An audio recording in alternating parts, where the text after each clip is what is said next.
The room is silent, but something is humming. It's late, too late, and you're still awake scrolling through stories you know you probably shouldn't read at night. But here you are, one foot tucked under the blanket, the other dangling a little too far off the edge of the bed. You shift slightly. The light from your screen flickers across the ceiling, casting just enough glow to remind you you're alone. Or maybe not. Now imagine a place wrapped in marble and gold, crowned by saints, swaddled in silence, where candles have burned for centuries and secrets have stayed buried even longer. Vatican City, just 121 acres tucked inside Rome, is the smallest country on Earth. But inside that impossibly small space, it guards a darkness bigger than empires. 1,000 years of hidden archives, forbidden gospels, whispered miracles, stolen bones, and relics so strange, even angels might hesitate. This is not just about faith. This is about control.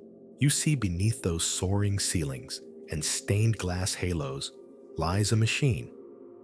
A centuries-old institution designed to shape belief, crush dissent, and bury the inconvenient under velvet and Latin.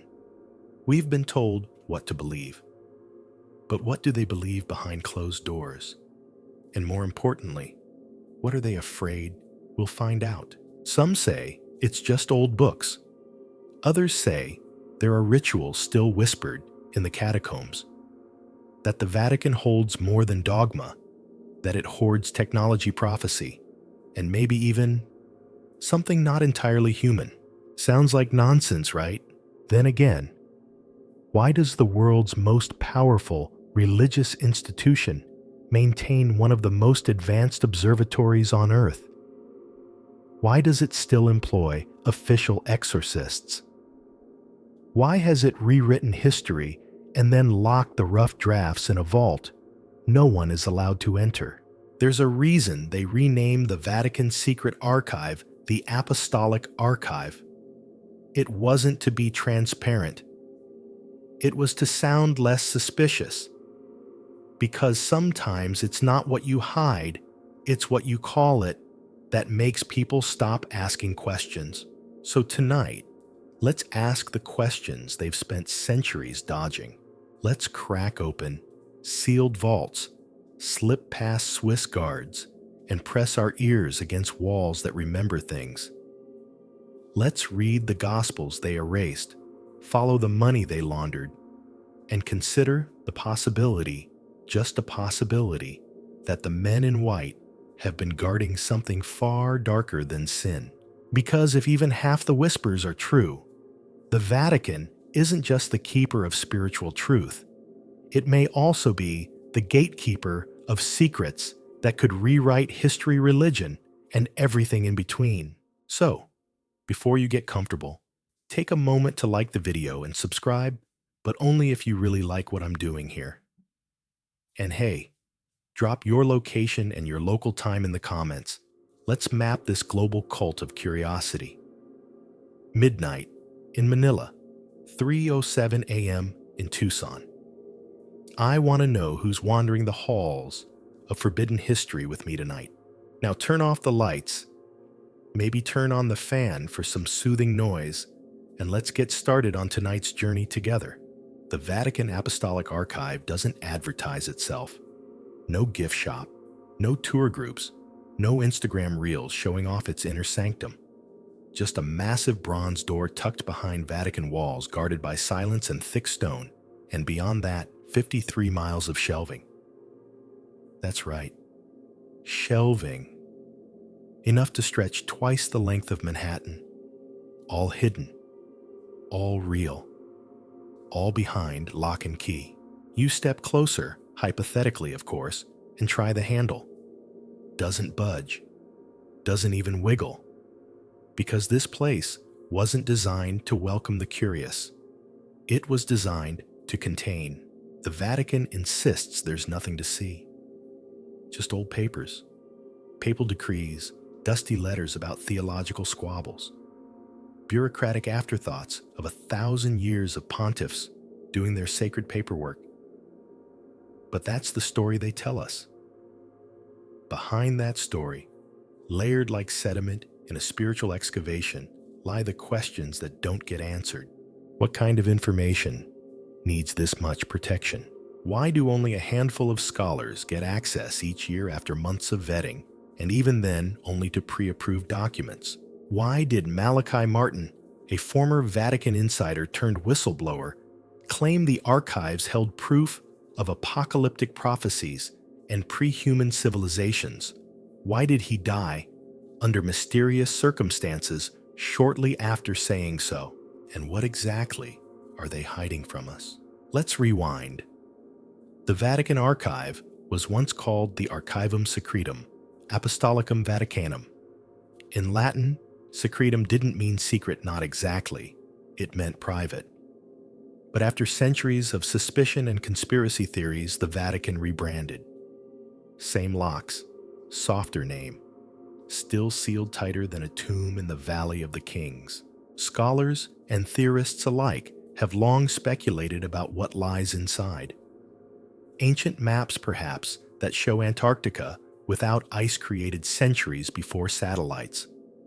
Letters from popes warning of visitors from the sky. Manuscripts detailing contact between the church and beings described only as watchers, illuminated ones, or more recently, extraterrestrials. Sure, it all sounds like late-night talk radio, until you remember that the Vatican built and funds one of the world's most advanced observatories. Not in Rome, in Arizona. Why does a tiny landlocked nation obsessed with tradition want front-row seats to the cosmos? The Vatican Advanced Technology Telescope, or VAT, is nestled in the desert in an area long considered sacred by native tribes. And right next door, another telescope with a rather unfortunate acronym, LUCIFER. Coincidence, maybe. Branding failure, probably. But symbolism. That's never accidental in Vatican land. The Church says it watches the stars for insight into God's creation. Others say it's waiting for something to return. Let that sit. Now back to the archive. It's not all star maps and alien theory. Some researchers believe the vaults contain scrolls written by civilizations lost to time, accounts of people who predated known history and might have outpaced our technology. Texts that suggest the Genesis story is less origin, more allegory, a poetic reboot of something too complex or too threatening to explain plainly. It's not unheard of. Plenty of creation myths across cultures describe beings descending from the sky, bringing knowledge shaping humanity. Call them gods, angels, aliens, whatever label fits your comfort level. The important thing is the pattern, and the Vatican, it's got the receipts. Or so some believe. Then, there's the more grounded but equally disturbing theory that the archive holds evidence not of ancient aliens, but ancient lies. Edited gospels, records of deals between church and empire lineages erased to maintain power. What if the church knowingly altered doctrine not for divine clarity, but for political consolidation? We know the Council of Nicaea in 325 CE decided what stayed in the Bible and what got the theological boot. We know dozens of texts were labeled heretical and buried, some only rediscovered in the 20th century. Like the Gospel of Thomas, which portrays Jesus not as a dying savior, but as a mystic guide.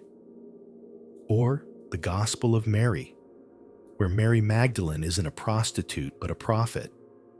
Or the Gospel of Judas, where the infamous betrayer is actually Jesus's most trusted friend. Many of these banned books now sit in climate-controlled vaults in the Vatican, not burned, not destroyed, just quietly filed away, where no light can reach them. Because sometimes you don't kill an idea. You smother it with silence. Even the rules for entering the archive feel medieval. You must be a qualified scholar. You must request specific documents in advance without knowing what's actually in them. You can't take photos. You can't browse freely. And if your name isn't approved, you wait. Maybe forever. And yet certain individuals throughout history have had full unfettered access. One such man was the aforementioned Malachi Martin, a Jesuit priest, multilingual scholar, and Vatican insider who worked directly with Pope John XXIII. After leaving the church, he claimed the archives contained truths too explosive to be revealed, including detailed prophecies of global collapse letters between popes and astronomers, and possibly even physical artifacts recovered from non-terrestrial origins. Naturally, he was branded a crank, until he wasn't. Several of his predictions about internal Vatican corruption, papal assassinations, and geopolitical upheaval have oddly come to pass. He once said, "If the contents of the Vatican archive were made public, the world would fall apart." Bold words, but maybe not exaggeration, because knowledge is power. And hidden knowledge, that's the kind of power empires kill to protect. You've heard the phrase, history is written by the victors. But sometimes history is written and then locked in a box. The victors still win, but the story they leave behind is carefully curated. The Vatican has been curating that story for nearly 2 millennia. The question now isn't whether they're hiding something. It's how much and why. Because behind the gold-leafed homilies and white-robed photo ops is a system designed to guard not just faith, but control. Control over belief, over time, over the past, and by extension, the future. So you wonder, what would happen if someone turned the key? If the doors to the archive swung open just once and the world could peer inside, what would we find? A forgotten truth, or the reason it was buried in the first place? You're in a smoke-filled room. Not modern smoke, no vape clouds, or barbecue whiffs, but old smoke. Thick-scented with incense and oil curling from iron stands in a hall that flickers with candlelight. The year is 325 CE. The Emperor Constantine sits like a bronze statue come to life. His eyes are the room's center of gravity, and no one speaks louder than a whisper unless he wants them to. This is the Council of Nicaea, the spiritual boardroom where Christianity, as we now know it, is being edited. Yes, edited. Here, surrounded by bishops, scribes, and theologians, decisions are being made not about what happened, but about what should be remembered. The Gospels that go in. The Gospels that get the axe. The heresies that will never see the light of day. The words of Jesus divine, or human cryptic, or clear, are being curated like a gallery. You imagine a young monk walking down a side corridor with a scroll tucked under his robe. Not because it's dangerous in the way a weapon is, but because it's dangerous in the way an idea is. Because some ideas don't just burn, they spread. In the Gospel of Thomas, it's pure wildfire. It reads, "The kingdom is inside of you, and it is outside of you." There's no crucifixion, no resurrection, no hellfire or pearly gates. Just a teacher trying to wake people up. No need for priests, no need for confession, no need for Rome. You see the problem. So that gospel, like many others, was buried sometimes, literally. Fast forward 17 centuries, an archaeologist digging through Egypt's Nag Hammadi region unearthed a treasure trove of lost Christian writings. Texts so old, they almost creaked. Scrolls hidden in jars and sealed away during the earliest power struggles of the church. Among them, the Gospel of Mary, the Gospel of Judas, the Gospel of Philip, each one a theological time bomb. The Gospel of Mary, for instance, tells us that Mary Magdalene wasn't a weeping sinner or anointing sidekick. She was the favorite, the one Jesus trusted with his deeper teachings, the one Peter envied, the one the early church feared. Why? Because she was a woman. And if you're trying to build a patriarchal institution on divine authority, a female apostle kind of complicates things. Then there's the Gospel of Judas. Forget what you think you know. In this version, Judas doesn't betray Jesus out of greed or guilt. He does it because Jesus asks him to. He's the only disciple brave enough to follow through. He doesn't doom Christ. He fulfills him. Let that twist in your gut for a moment. Because if Judas was a hero, what else have we misunderstood? These Gospels don't deny the Jesus story. They expand it, or unravel it depending on who you ask. Some scholars see them as mystical, others as metaphorical. The Vatican sees them as problematic because they challenge the one thing the Church needs more than miracles, more than saints, more than holy water control. Control over doctrine, over ritual, over who gets to speak for God. And so these texts, many of them now rest in, you guessed it, the Vatican archive, not on display, not translated into pew-friendly editions, not even whispered about during Easter Mass. Instead, they're filed, cataloged, sealed, technically public, practically invisible. Because the Vatican knows once people start reading, they start questioning. And questioning is contagious.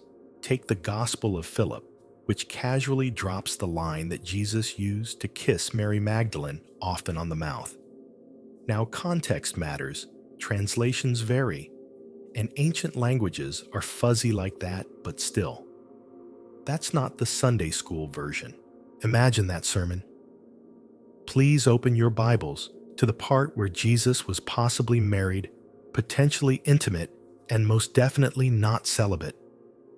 It would detonate centuries of theological structure. After all, if Jesus had a wife, did he have children? And if he had children, where are they now? Welcome to the domino effect. Because if Jesus wasn't celibate, then celibacy itself, so central to priesthood, to spiritual discipline, to the idea of Christ as the ultimate sacrifice, becomes optional. If he had a family, then faith becomes flesh, and the church loses its monopoly on salvation. That's not just uncomfortable. That's existential.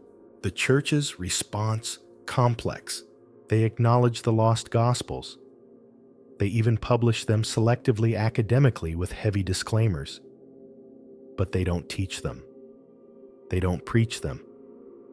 And they certainly don't canonize them. Instead, they file them under apocrypha, a word that sounds vaguely mysterious until you realize it just means, we don't want you to believe this. Why not burn them?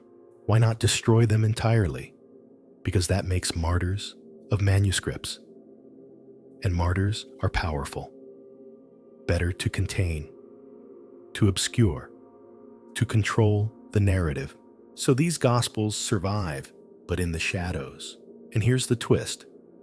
Some say the Nag Hammadi cache was just the surface layer. That buried deeper within the Vatican's vaults lie other texts never published, never read by scholars outside the church.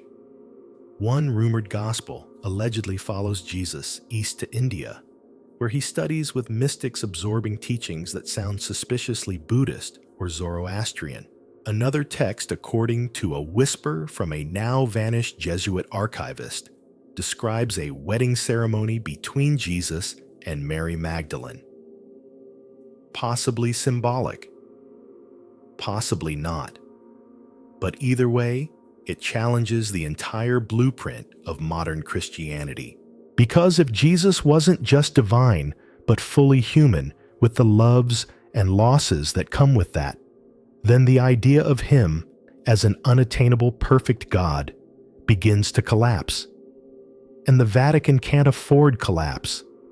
So they silence, slowly, gently, efficiently.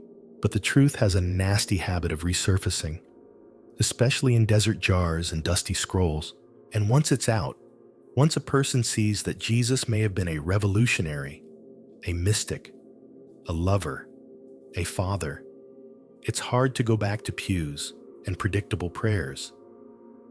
The story becomes real, messy, complicated, human, and that, oddly enough, might be the most sacred thing of all. So next time you open a Bible, remember you're reading the director's cut, not the whole story. And if you want the deleted scenes, the ones with doubt, desire, and divine mystery, you'll have to look in the shadows. Maybe beneath the Vatican, maybe just beyond belief. Picture this: a dusty tomb, buried beneath layers of ancient Jerusalem earth, its air thick with time and secrecy. You wipe the dust from a limestone box, and there it is, an inscription carved by a hand 2,000 years gone. James, son of Joseph, brother of Jesus. Now, if that doesn't make your heart skip a beat, you might want to check your pulse. This relic, the James ossuary, surfaced publicly in 2002 and set the religious and academic world ablaze. If authentic, it offers not just a link to a biblical figure, but a flesh and bone connection to the Holy Family.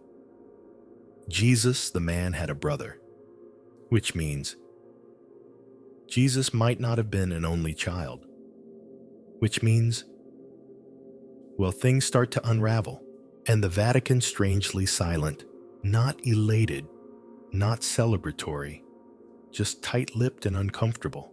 Because if Jesus had siblings, it begs the obvious next question: did he also have a wife and children, and a lineage that didn't end on the cross, but continued quietly through generations? Suddenly, the divine becomes domestic. The Savior becomes a patriarch. And the church, built upon divine singularity, finds itself standing on the shaky ground of mortal complexity. Let's rewind. Mary Magdalene. History has not been kind to her. For centuries, she was cast as a repentant prostitute, her name synonymous with sin. But where did that label come from? It wasn't in the Bible. It came from a sermon in 591 CE by Pope Gregory I, who, perhaps hoping to tie up loose ends, conflated several women in the Gospels into one single convenient character. Thus began a smear campaign that would last for centuries.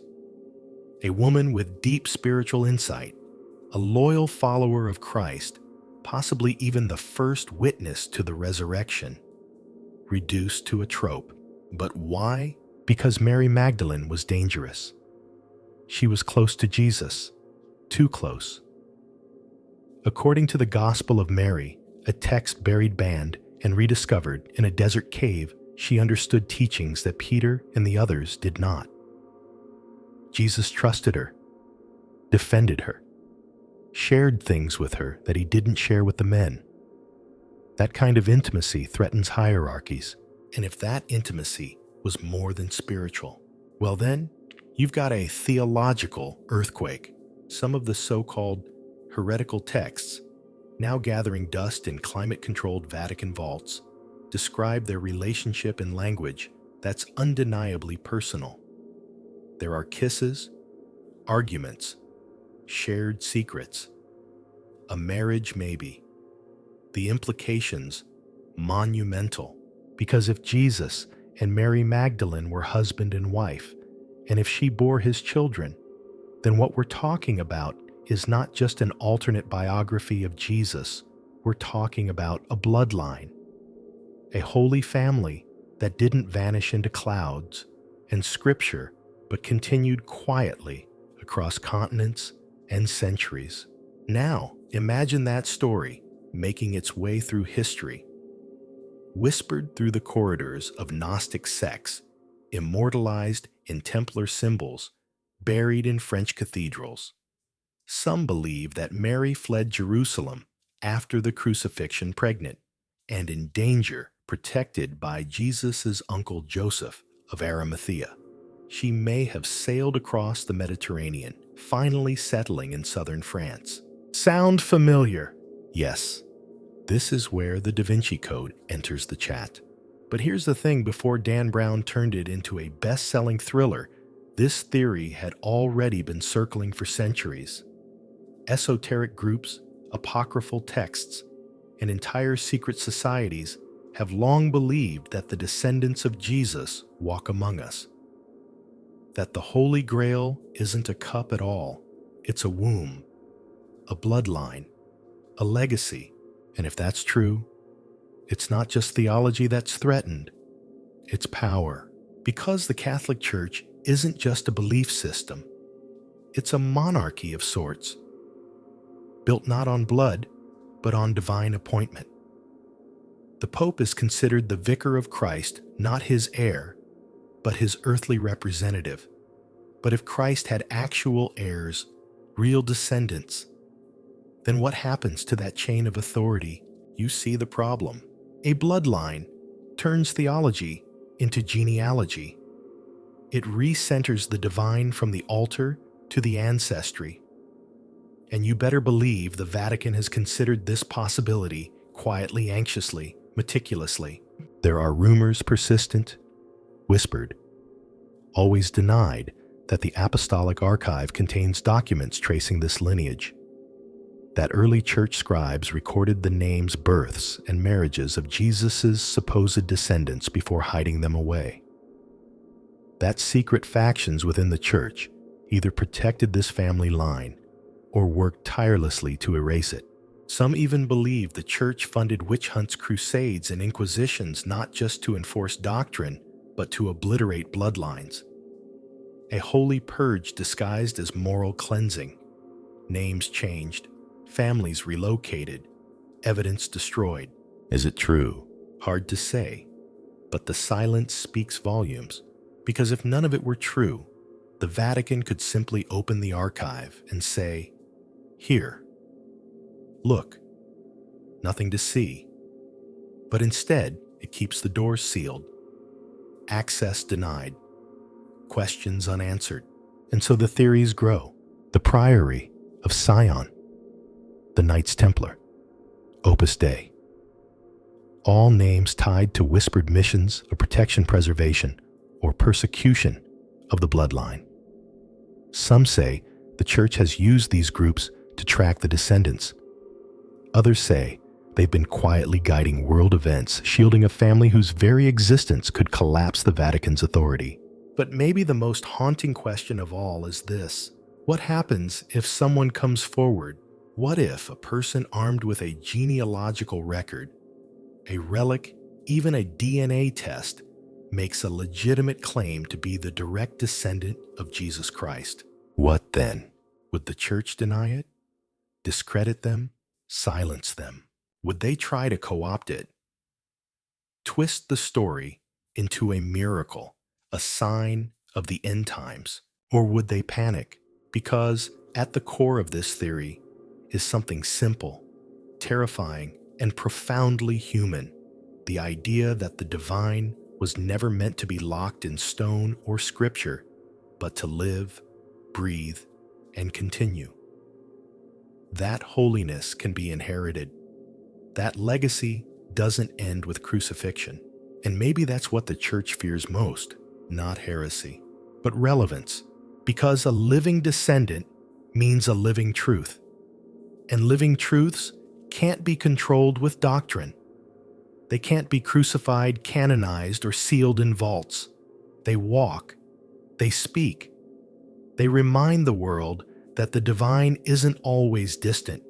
It may be closer than we think. Maybe sitting next to you on the train. Maybe lighting candles in a quiet French chapel. Maybe reading the script at 3:14 a.m. in Houston, Texas, wondering why their last name doesn't show up in church records. And maybe, just maybe, the real holy war isn't between good and evil. It's between truth and control. The sky burns. At least that's how it felt to the 70,000 people who witnessed the event. The date was October 13th, 1917. The place, a small field outside the town of Fatima, Portugal. The crowd had gathered there, farmers, skeptics, clergy children, because 3 shepherd kids said the Virgin Mary would appear and deliver a final miracle. And then, something happened. Eyewitnesses reported the sun spinning like a wheel of fire, plunging toward the earth, bathing the field in strange colors before zigzagging back into the sky. Some fell to their knees. Others ran in terror. Many claimed the mud on their clothes, soaked from hours in the rain, had suddenly dried. It was either a miracle or a mass hallucination. The Catholic Church, after some hesitation, called it the miracle of the sun. It canonized the children, built a sanctuary, turned the field into a pilgrimage site. But buried beneath the hymns and souvenirs and rosary stands was something far more terrifying than spinning sunlight. The third secret of Fatima. Let's backtrack. The children, Lucia Jacinta and Francisco, said the Lady of Light shared 3 secrets with them. The first 2 were eventually revealed a vision of hell and a prophecy about World War II and the rise of Soviet communism. But the third, that one was sealed, literally. The church placed it in an envelope and locked it in the Vatican, stating that it would be revealed no later than 1960 when its meaning would be clearer. But 1960 came and went. Nothing was revealed. Popes read the secret. Some reportedly wept. One John XXIII read it, then calmly stated, "This does not concern my pontificate," and resealed it. Another John Paul died after 33 days in office, allegedly planning to make it public. Coincidence? Maybe. Or maybe the secret was more dangerous than doctrine could tolerate. When the Vatican finally released the official version in the year 2000, people expected fire and fury. Instead, they got metaphor. The church's version described a vision of a bishop in white walking through a ruined city, praying for the dead before being shot by soldiers. The Vatican claimed it symbolized the assassination attempt on Pope John Paul II in 1981. The problem: that explanation didn't sit well. Lucia, the last surviving visionary, had allegedly said the third secret would only make sense after 1960. So why would it reference an event that happened decades later? And even stranger, multiple insiders, including Cardinal Ratzinger, who became Pope Benedict XVI, hinted the real contents were too disturbing to reveal. And then there's the document itself. Witnesses described the original third secret as a single handwritten page folded multiple times. The Vatican's released version, 4 typed pages. No handwriting, no fold marks. Different document redacted version, or an outright substitution. Speculation exploded. Some say the real third secret contains a warning not just about war or apostasy, but about the collapse of the church from within. A betrayal at the highest levels. Others claim it references a cataclysmic event, a nuclear apocalypse, a planetary shift, or the arrival of something not human. Yes, we're entering extraterrestrial territory, and not lightly. According to Jesuit priest and famed Vatican insider Malachi Martin, who claimed to have read the true third secret, the contents included a warning that the final battle between good and evil would be fought within the church itself. He later hinted during a radio interview that it referenced celestial events that would shake the faith of all believers. He refused to elaborate. Then he died. But the whispers didn't. Some believe the Lady of Fatima wasn't a vision of Mary at all, but a being cloaked in Marian imagery to make it comprehensible to the children. A light, yes. A voice, yes. But perhaps not divine. Perhaps observed. perhaps broadcasted, perhaps a message not of salvation, but of surveillance. It's not as wild as it sounds. The Vatican operates one of the most advanced observatories on Earth. Its theologians have written extensively about the theological implications of extraterrestrial life. In 2008, Father Gabriel Funes, the director of the Vatican Observatory, publicly stated that belief in alien life does not contradict our faith. He even referred to extraterrestrials as our brothers. Why? Why get ahead of the narrative unless you already suspect the narrative might change? Back to the secret. There's a theory chilling persistent that the true third secret doesn't predict a future event, but confirms a past one. That something already happened. That a deception has already begun. That the Vatican has been compromised not by evil in the abstract, but by something intelligent, deliberate, and very much present. Cardinal Mario Luigi Ciappi, who served as papal theologian to 5 popes, allegedly once said, "In the third secret, it is foretold, among other things, that the great apostasy in the church will begin at the top." Let that sink in. The top, not some fringe bishop, not a rogue parish. The very center, the seat of Peter, the man in white. If true, it paints a terrifying picture. A church hollowed from within its rituals, still performed its hymns, still sung, but its heart co-opted. Not by evil, with horns and pitchforks, but by compromise, by corruption, by alignment with something outside the human. No wonder they locked it away. Because if the faithful knew, if they truly believed that the stewards of their salvation might themselves be the deception, how long would obedience last? How long would the hierarchy stand? Some say that's exactly why the secret was suppressed, not to protect believers from fear, but to protect belief from collapse. Imagine for a moment that you are one of the popes who read the real third secret. It speaks of betrayal, of collapse, of a force, spiritual or otherwise, that turns robes into disguises and blessings into distractions. Would you reveal it? Or would you do what institutions always do in the face of inconvenient truth? Contain it, reframe it, rewrite it. And maybe that's exactly what happened, because the Vatican's version of the third secret doesn't offer warning. It offers closure. It's vague, neat, interpretive. It closes the book instead of cracking it open. But the real secret, the one they won't show, that one's still breathing, still folded, still locked away. Maybe because it doesn't end with salvation. Maybe because it ends with the church itself. And that would be too much truth for even the faithful to bear. Rome 633. A man in his late 60s stands before the Roman Inquisition.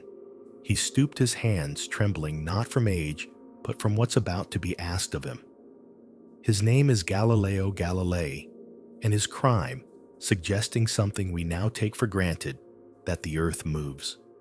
Orbits the sun, spins, isn't the center of creation. That one thought, that one assertion, shook the very pillars of religious authority. Because if the earth wasn't the center of the universe, then maybe mankind wasn't the center of God's plan. And if that were true, then maybe the church wasn't the center of truth. Galileo had evidence. He had math. He had telescopic observations. But none of that mattered. What mattered was control. The trial officially was about heresy, but unofficially it was about fear. Fear that science would unravel scripture. That reason would outrun revelation. And perhaps most terrifying to the men in robes, that people might begin to think for themselves. Galileo was forced to recant, forced to kneel and declare that he had been wrong, that the earth did not move, that the heavens revolved around us, and then he was sentenced to house arrest for the rest of his life. But even that's only half the story, because for centuries we didn't have the full trial records. They were hidden, redacted, buried in Vatican archives. The official version, cleaned up and presented to the public, reads like a grim but necessary correction, a tragic misunderstanding, a bump in the road of progress. But beneath that version lies another, a darker one. According to multiple scholars and Vatican insiders, the actual transcripts of Galileo's interrogation are far more intense. They include multiple private sessions, closed-door meetings, where cardinals grilled him, not just about the motion of planets, but about the implications of his theories. Did he believe Genesis was metaphor? Did he question original sin? Did he think Christ died for a symbolic fault in a symbolic garden? Because here's the real problem. If the earth isn't the center, then neither is man. And if man isn't the center, then maybe God's plan isn't quite what we thought. It wasn't just about astronomy. It was about theology. If the heavens were vast and populated as Galileo suspected, then who else might be out there? And if there are other worlds, other beings, then is Jesus the savior of all of them? Or just us? You see how quickly this stops being about orbits and starts being about everything. There are persistent rumors that Galileo wrote a final secret treatise, one not included in his published works.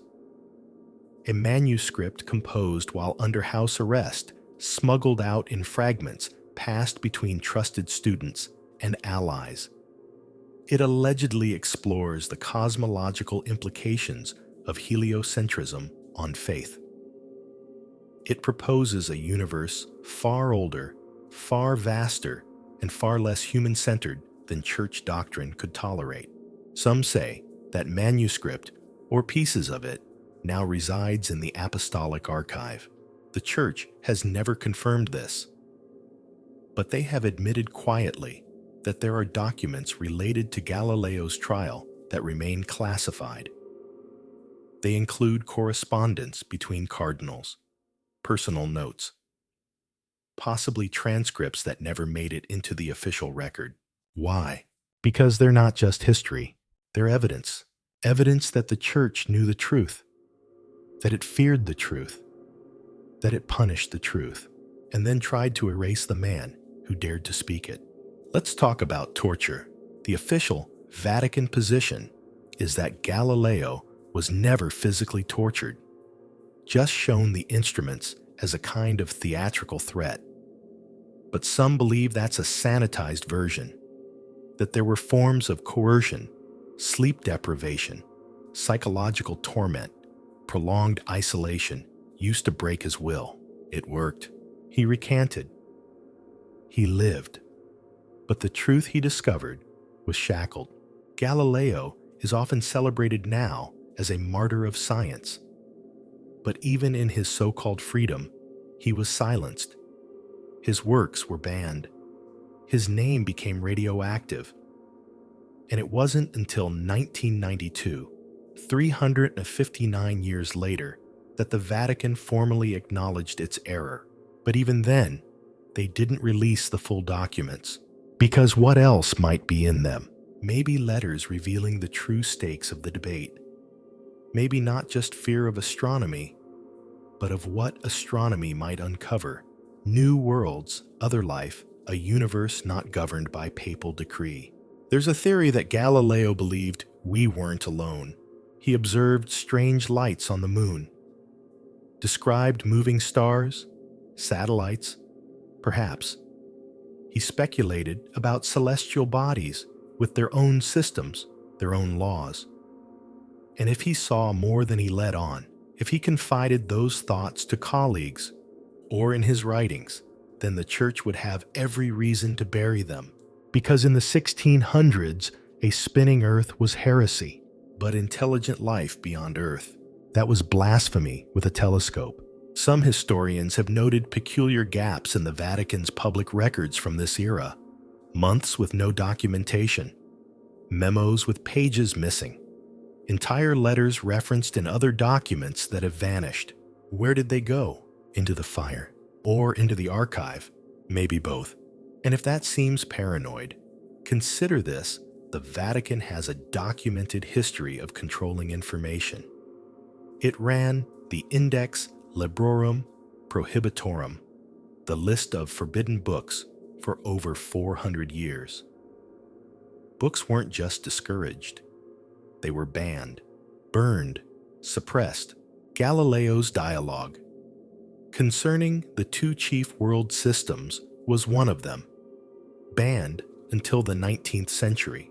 And while we like to think of this as old news, a relic of the past, the truth is suppression never really stops. It just evolves. Today, they don't burn books. They file them. They reclassify. They wait for interest to fade. And the truths Galileo hinted at about our place in the cosmos, about the collision between science and scripture, remain as volatile now as they were in 1633. Because some truths don't just challenge dogma, they expose the machinery of power that hides behind it.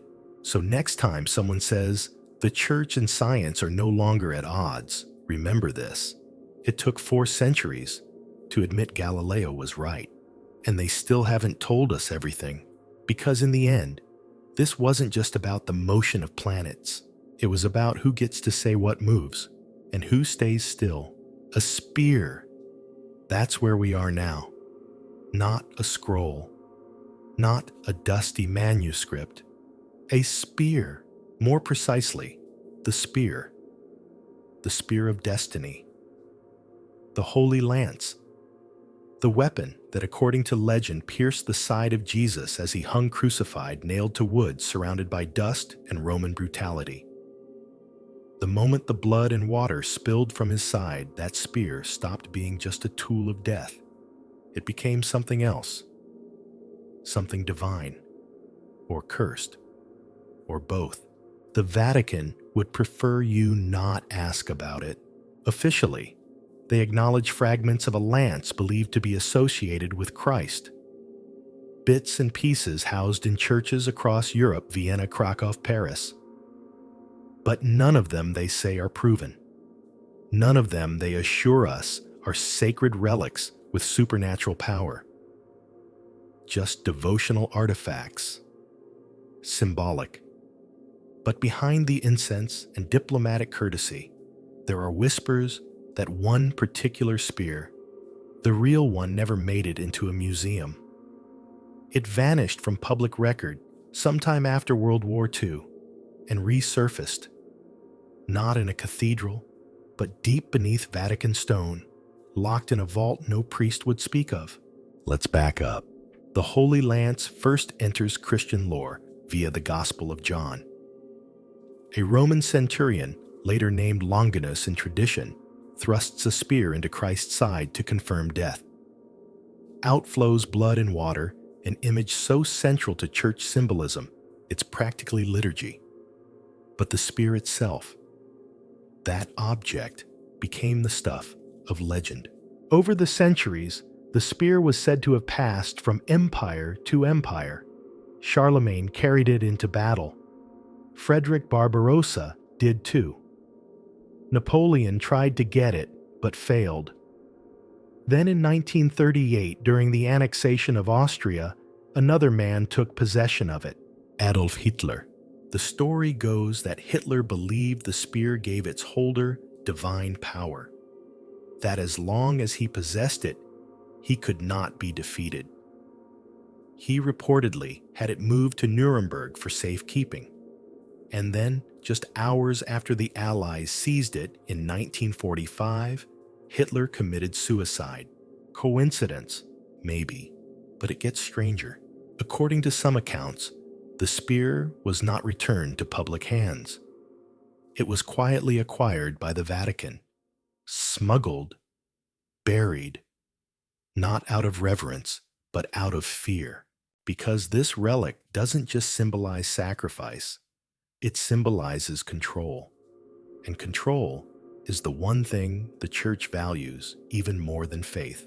Legends claim that the spear is not just a weapon of the past, but a key, a kind of spiritual technology, one that grants victory not through brute force, but through divine endorsement, or worse, through some ancient mechanism we no longer understand.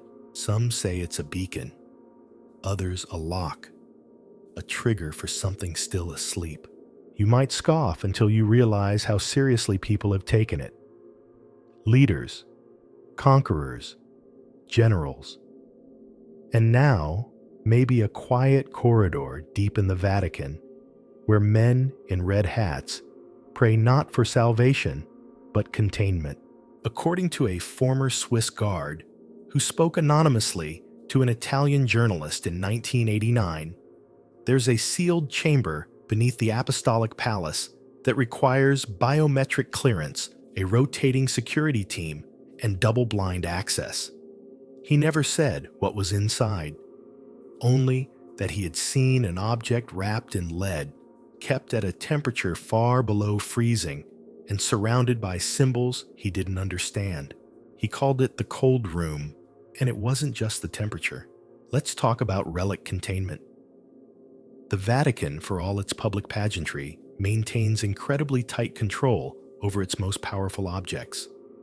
Some are shown during feast days, others are hidden entirely. Not because they're unimpressive, but because they're unstable. The Spear of Destiny falls into the second category. Some believe the Vatican doesn't want anyone near it, not because they fear theft, but because they fear activation. That the spear, once removed from stasis, might begin to do something. Not glowing, not levitating, but influencing, corrupting, amplifying. You see, the legend of the spear isn't clean. It's not all halos and Gregorian chants. Many of its holders met violent dramatic ends. Charlemagne dropped it and died. Barbarossa lost it and drowned. Hitler clung to it and fell into madness. It's as if the spear offers power, but exacts a price. What kind of price? Some say the spear is alive, not biologically, but energetically, charged by the moment it punctured the divine. It touched God in agony, drank the blood of the incarnate. That kind of event doesn't dissipate, it imprints, and that imprint, it lingers. Others theorize that the spear isn't from this earth at all.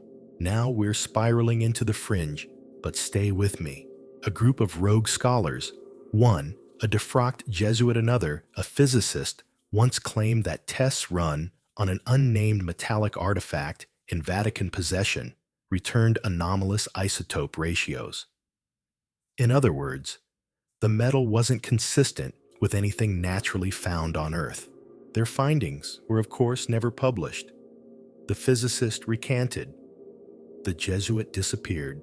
But the theory lives that the spear was not made by Roman hands, that it was recovered, repurposed, maybe even designed for one moment in history, the crucifixion. Not to test death, but to trigger something else. A transfer, a disruption, a code. Sounds like bad science fiction, until you consider that ancient texts from the Book of Enoch to Mesopotamian epics describe weapons not made by man used to unseal something.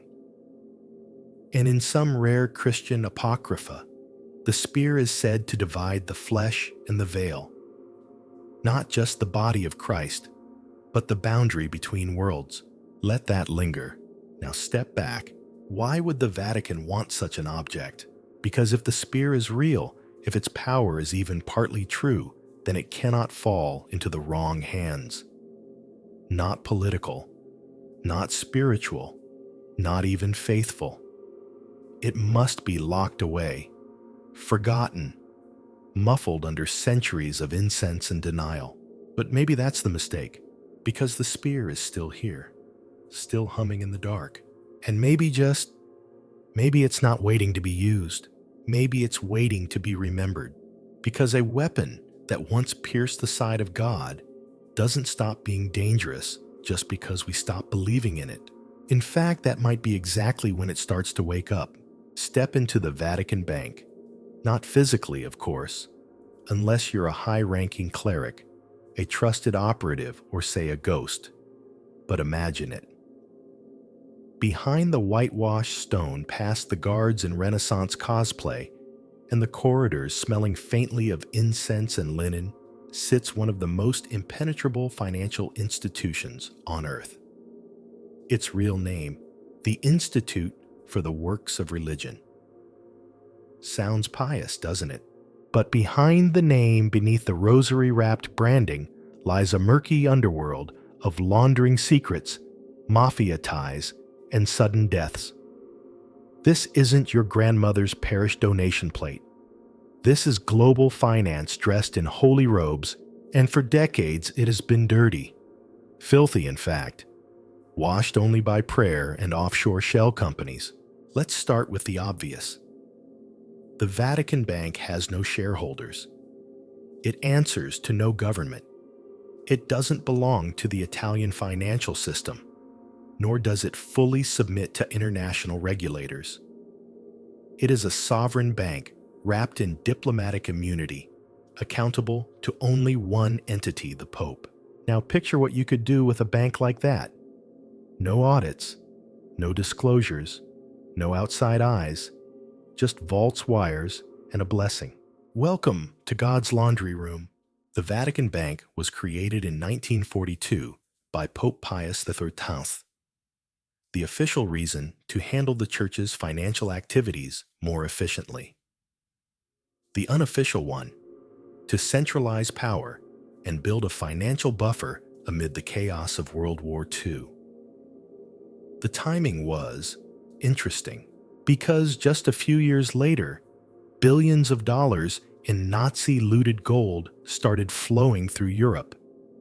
And some of it, according to declassified intelligence reports, passed through Vatican channels. The Church has repeatedly denied any direct involvement, but then again, it has also refused to open its wartime ledgers, which tells you something. Let's fast forward to the 1970s. Enter Michele Sindona, a banker and advisor to the Vatican, and wait for it, a consigliere to the Gambino crime family. He moved Vatican funds through a complex web of offshore accounts and front companies. Money would go in through charitable organizations and come out squeaky clean on the other side. The man was practically canonized in Wall Street circles, until he wasn't. When Italian authorities started closing in, Sindona attempted to fake his own kidnapping. It failed. He was arrested, convicted of fraud, and later died in prison from poisoning. The official verdict: cyanide-laced coffee. The real question: who handed him the cup? Then there's Roberto Calvi, known to tabloids as God's banker. He was chairman of Banco Ambrosiano, a bank closely tied to the Vatican. In the early 1980s, billions went missing. Accounts were falsified. Shell companies emerged like weeds in the Caribbean. And when the dust settled, Calvi was found hanging beneath Blackfriars Bridge in London. His pockets were stuffed with bricks, a symbolic gesture perhaps. The Freemasons used to wear black robes, hence Blackfriars, and Calvi was reportedly connected to Propaganda du P2, an illegal Masonic lodge, with ties to politicians, military brass, and yes, the Church. The Vatican's official reaction: moral concern. That's it. No trial. No papal condemnation. Just a lot of finger-pointing, shoulder-shrugging, and a check for $250 million quietly paid to Ambrosiano's creditors to resolve misunderstandings. The message was clear: The church would clean up the mess, but not explain it. And the pattern didn't stop there. In 2009, the Vatican Bank once again came under investigation for suspicious transactions totaling hundreds of millions. The Italian government froze $30 million in assets. The bank's president was investigated. He eventually resigned, but the charges were dropped. As always, because in Vatican City crime doesn't just pay, it preys. And the laundering didn't just benefit the church. It benefited dictators, arms dealers, drug lords, and political extremists. The Vatican Bank became a haven for those needing discretion more than salvation. Need to hide a few million from the taxman open, an account under the name of a non-existent monastery. Need to funnel money to a paramilitary group in Latin America, create a mission fund, and watch the cash flow south. Need plausible deniability. Just say it's for the poor. But here's where it gets darker. Pope John Paul I, nicknamed the Smiling Pope, was elected in 1978. He was known for his humility, transparency, and most dangerously, his desire to reform the church. After just 33 days in office, he was dead. Heart attack, they said. No autopsy, no investigation, no consistent story, just a sudden death. And then silence. Multiple sources later claimed he had compiled a list of corrupt officials' names tied to banking scandals, mafia connections, and secret societies. He had planned to clean house, fire key personnel, dismantle the Vatican Bank's shady networks, but the house cleaned him first. Whether he died of natural causes or something more sinister, one thing is clear: the financial rot didn't end with his death. It just learned to hide better. Pope Francis, to his credit, has attempted reform. He's hired external auditors, shut down hundreds of suspicious accounts, increased transparency. But even he admits the corruption runs deep. The Vatican is not a monolith. It's a war of factions. Some loyal to Christ, some to cash, some to darker interests altogether. And at the heart of that war, the bank. Because money isn't just money in the Vatican. It's leverage, it's silence, it's power wrapped in Latin and sealed with holy wax. Some claim that the Vatican Bank still operates ghost accounts, financial phantoms under the names of dead bishops and dissolved orders.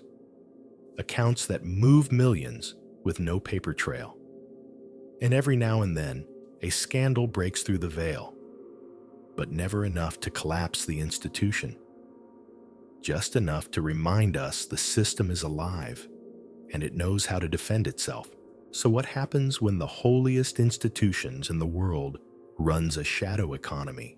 Simple. It becomes unholy, but untouchable.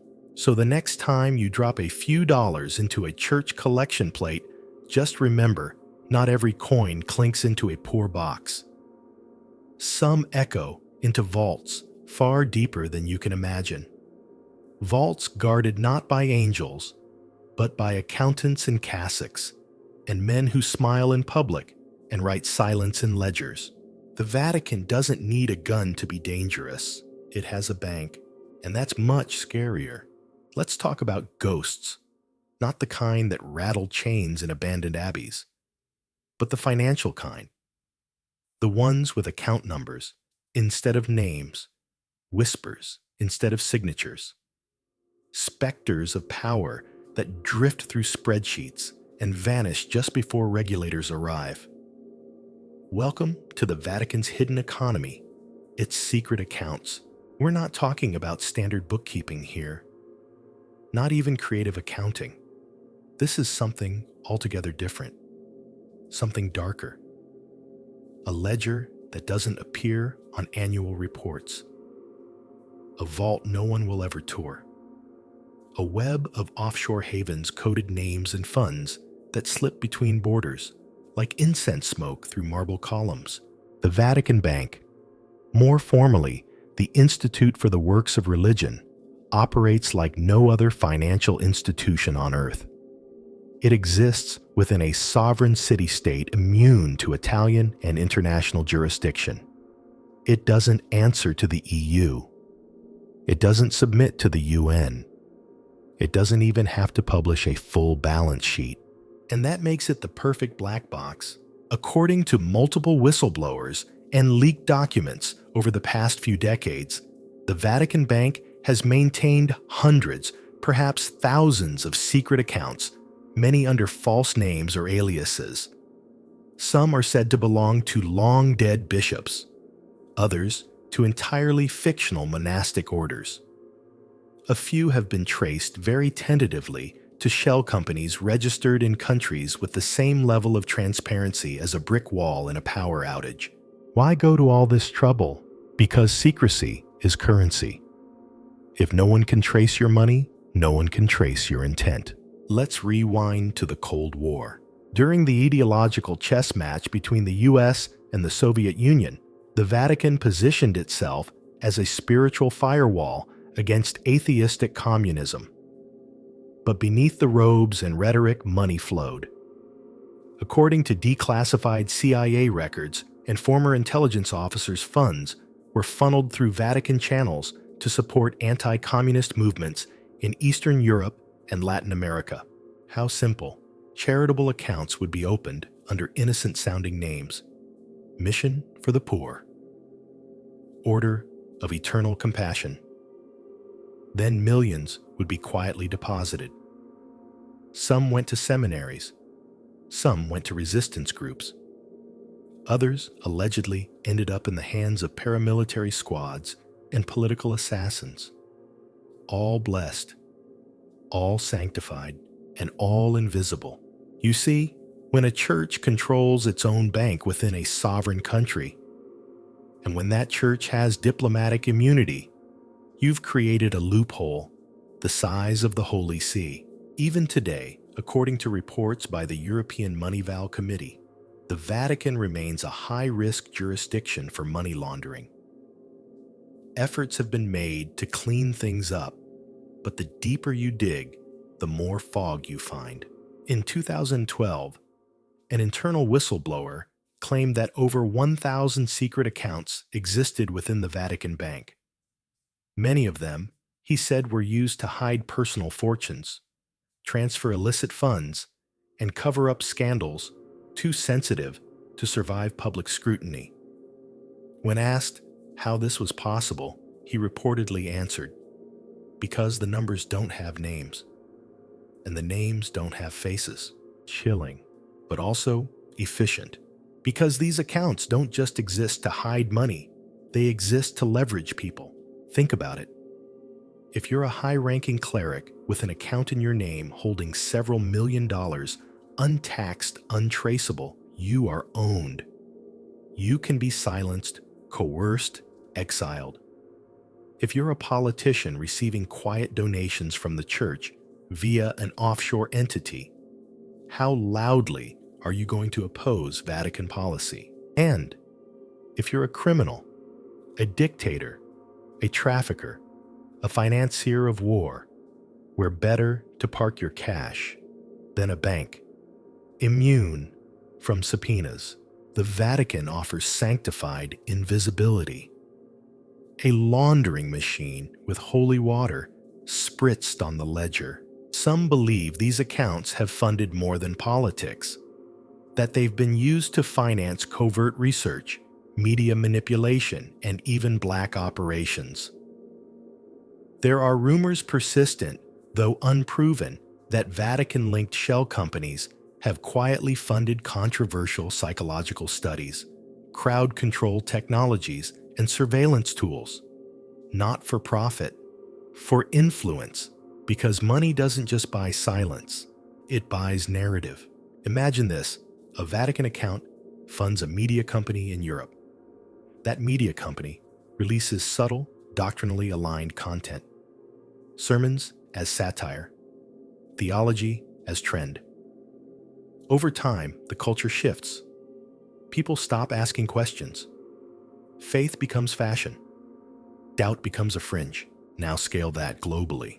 And you begin to see why secret accounts are so dangerous. They don't just hide misdeeds. They steer civilizations. Even when reformers try to expose the system retaliates. Take Ettore Gori Tedeschi, the former head of the Vatican Bank.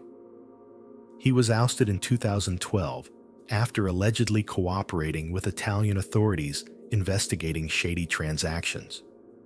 He later claimed that his removal was orchestrated by those who feared what I might reveal.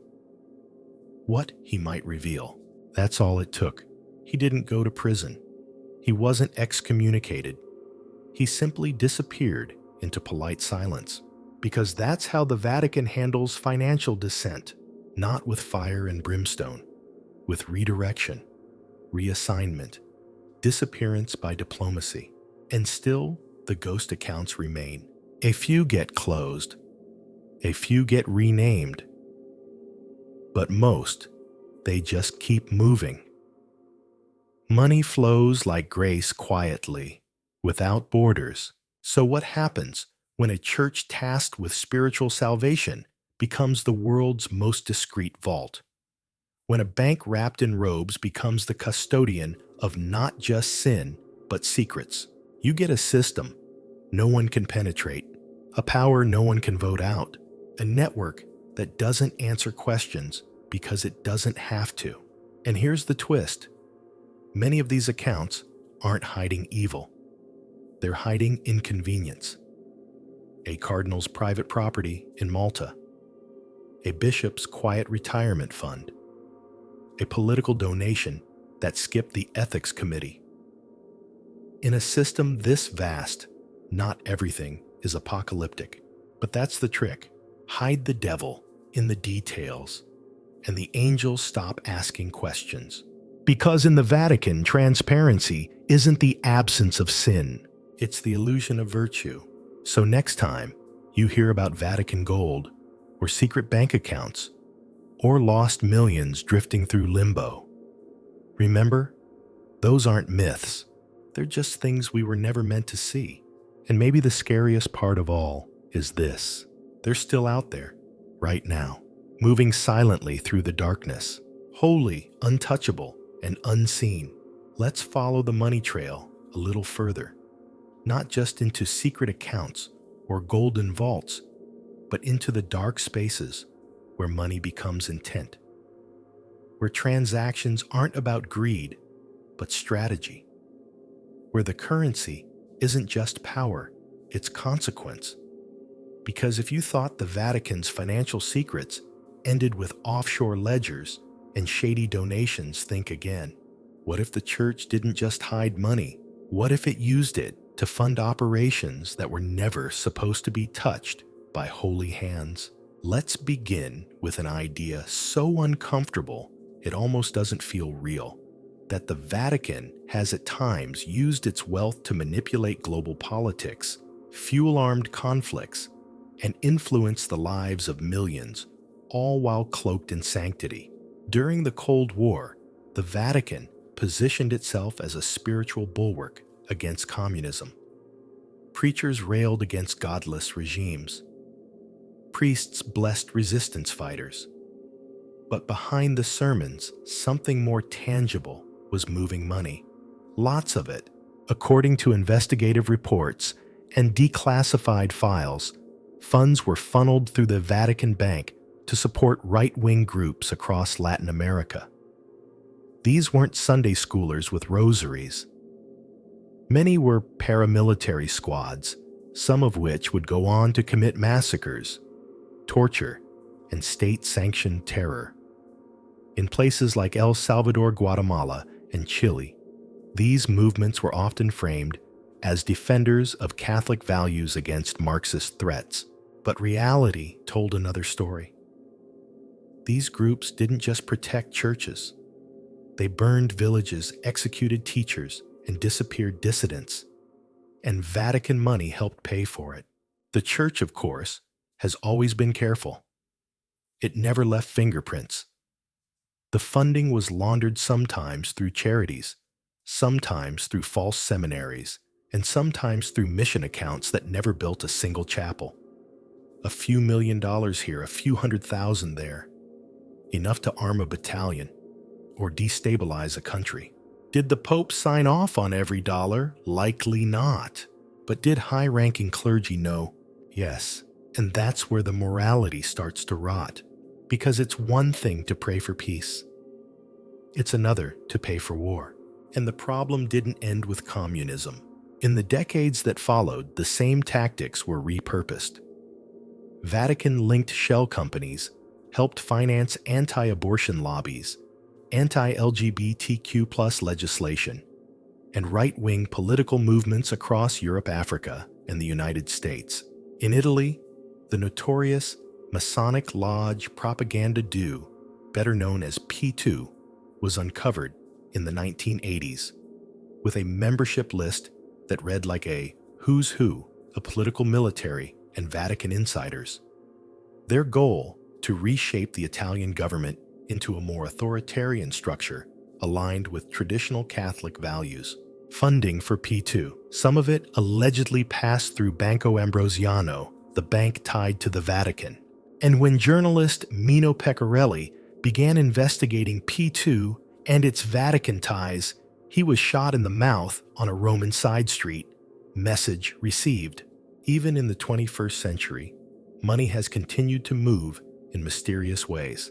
Charitable foundations tied to the church have been accused of funding conversion therapy centers, disinformation campaigns, and even covert bio-research labs masquerading as hospitals in developing countries. Sounds wild. Here's a real example. In 2014, an Italian journalist uncovered documents suggesting a Vatican-supported missionary group in South America had been using donations to fund not just schools and food programs, but a private research facility experimenting with behavioral modification techniques. The stated goal: understanding the spiritual impact of neurochemical states. Translation: mind control repackaged in Latin. The Vatican, when confronted, distanced itself. The missionaries were denounced. The funding trail vanished. End of story. But the whispers continued. Some believe the Vatican maintains a classified financial branch, a kind of black budget program. No public records, no oversight. A slush fund, not just for political influence, but for preservation. Because here's a thought. What if the Vatican isn't just protecting the past, but preparing for the future? Rumors persist of Vatican funds being directed toward off-grid sanctuaries, underground bunkers, and climate-resilient compounds in remote parts of the world. Not for charity, for continuity. Continuity of what exactly? Of the church, of its archives, of its chosen. As if some factions believe a global collapse is coming, not just environmental or economic, but spiritual. And when that happens, when the old systems fall, the church won't be wandering in rags. It will be waiting, hidden, ready to re-emerge, a phoenix in robes. And maybe that's the most unsettling part. Not that the Vatican may have funded violence or bought political power, but that it has used faith as the perfect cover.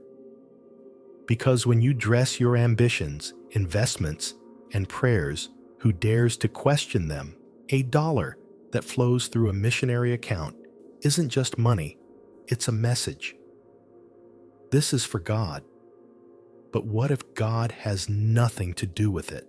What if that money bought weapons, or silence, or souls? And what if the people who gave it, the faithful in pews, the widows with envelopes, the children dropping coins into alms boxes, never imagined they were funding warlords or lobbyists or secret laboratories?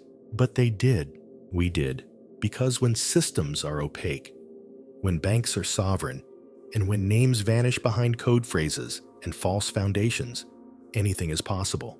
And the Vatican, it wrote the book on that kind of possibility. So the next time a Vatican spokesperson says we support peace, remember, peace is a very profitable word, especially when spoken by an institution that knows exactly how to buy war. Because sometimes the holiest phrases hide the most unholy intentions. And behind every golden altar, there just might be a ledger, still open, still burning, still bleeding. Gold doesn't lie. It doesn't rot, fade, or flinch. It doesn't need belief. It just is heavy, eternal, and painfully honest. And somewhere beneath the marble corridors and velvet-lined confessionals of the Vatican, that honesty is buried in bars. We're not talking about chalices or gilded frames around 17th century paintings. We're talking about metric tons of the world's most enduring currency, raw, unadorned gold. Gold that doesn't appear on inventory lists. Gold that doesn't shine under museum lights. Gold that is hidden, not to be admired, but to be guarded. And the most unsettling part, no one really knows how much of it exists. The Vatican Bank claims to have about $20–30 million in gold reserves. Most of it, they say, is held off-site in the Federal Reserve Bank of New York. That number might sound significant until you remember that the church has been accumulating wealth for nearly 2,000 years. Centuries of tithes from kings and peasants, payments for indulgences, tributes from monarchs, donations from believers who thought they were buying a piece of heaven, or at least a little peace of mind. And gold doesn't evaporate. It doesn't get eaten by moths. It gets stacked. So, where is it? Let's rewind. In the medieval era, popes ruled like kings, often wealthier than the monarchs who kissed their rings. Gold flowed into Rome from all over Europe, from the Frankish kingdoms, from the Holy Roman Empire, from the crowns of Spain and Portugal.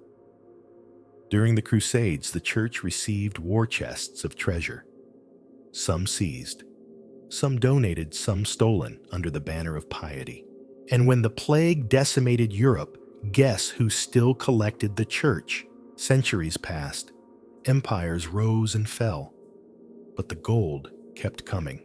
During the Napoleonic Wars, church gold was reportedly hidden deep within Vatican walls to protect it from French invasion.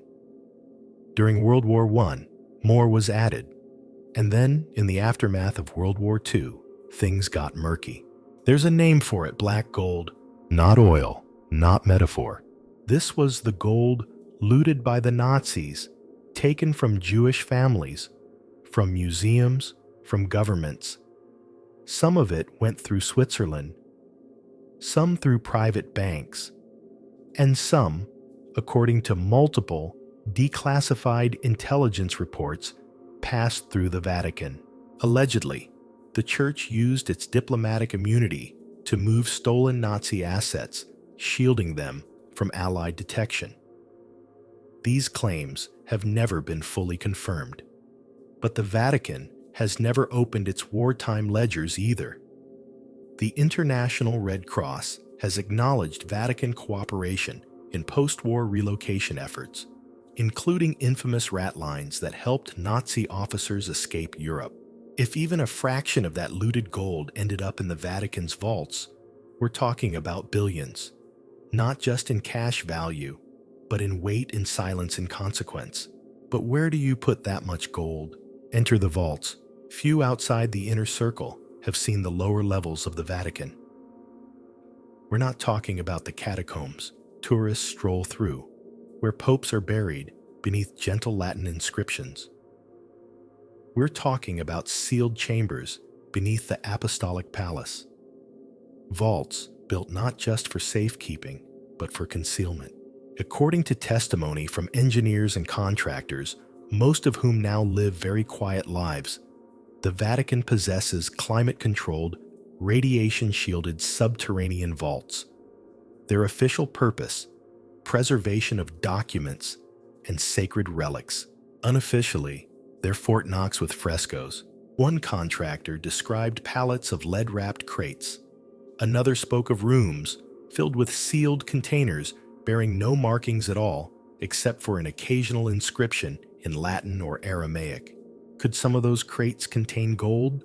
The Vatican isn't saying, but eyewitnesses have noted things that don't make sense for paper storage steel support beams rated for extreme weight flooring, reinforced beyond standard archival needs and constant surveillance that doesn't blink, even when the rooms are empty. Why build a vault like that if you're just housing old letters? Now, here's where it gets stranger. There are claims circulating in fringe historical circles and whispered by ex-clergy that some of the Vatican's gold didn't come from Earth. Yes, you read that right. A few metallurgists who've tested ancient religious artifacts when permitted, which is rare, have reported anomalous isotope patterns. Gold, they say, that doesn't match natural terrestrial formation. Their findings were either dismissed or buried. One of them, a former consultant for the Italian Ministry of Culture, vanished from public life after publishing a single article. The article, it suggested that certain gold items held in private ecclesiastical collections may have been gifted to early church figures from unknown sources long before European mining could have produced such purity. Speculation, absolutely, but it raises an eerie question.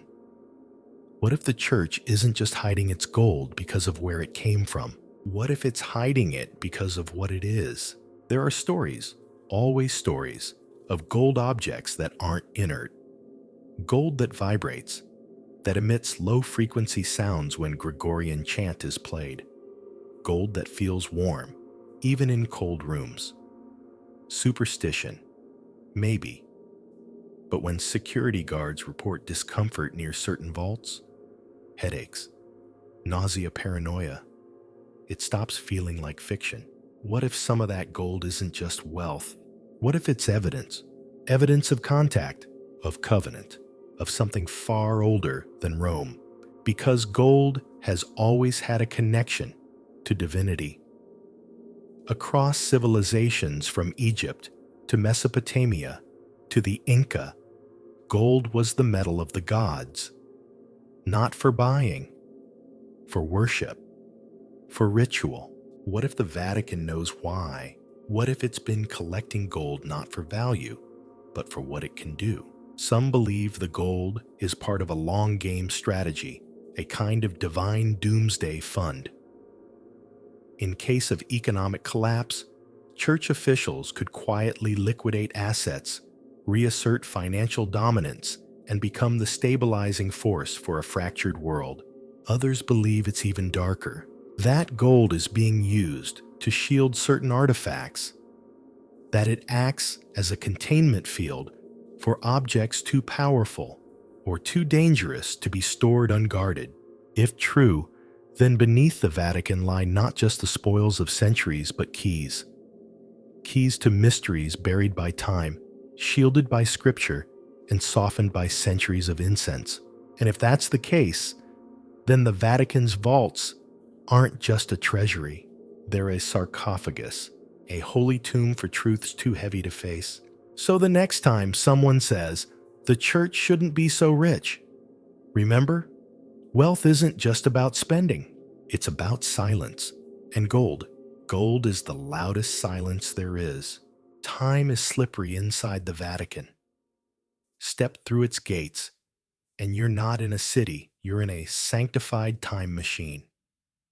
Every cobblestone seems to echo with the voices of empires.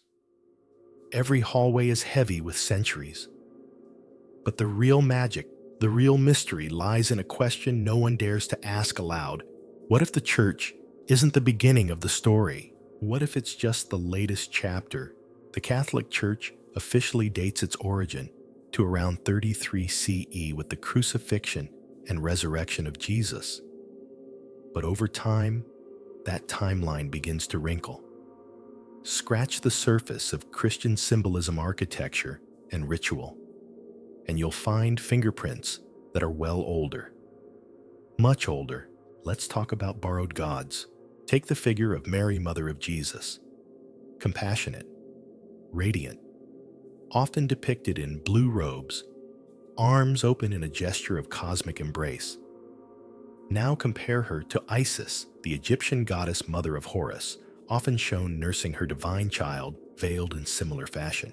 Then look at Inanna, the Sumerian goddess of love and war celebrated in spring festivals, and known for descending into the underworld only to rise again. Now compare that to Easter. Even the name Easter is derived from Eostri, an Anglo-Saxon fertility goddess tied to springtime rebirth, and the hair, a symbol of renewal. You begin to see the pattern. Christianity didn't emerge in a vacuum. It absorbed, repurposed, and repackaged much of what came before. The rituals, the feast days, the iconography, it's all part of a spiritual mosaic stretching back thousands of years. The early church didn't destroy the old gods. It renamed them. Temples became churches. Pagan altars became Christian relic repositories. Sacred springs, once dedicated to river deities, were rededicated to saints. And those saints, many of them mirrored the attributes of older deities almost too perfectly. Was it strategy, compassion, or something deeper? What if the church wasn't just co-opting old belief systems to appeal to the masses? What if it was preserving something older than Scripture, something inherited? Some scholars believe the Vatican houses not only the textual history of Christianity, but pre-Christian documents, artifacts, and teachings. Some even suggest that deep within the apostolic archive, there are texts from ancient mystery schools, spiritual institutions in Egypt, Greece, and Babylon, where initiates were taught cosmic truths that transcended dogma.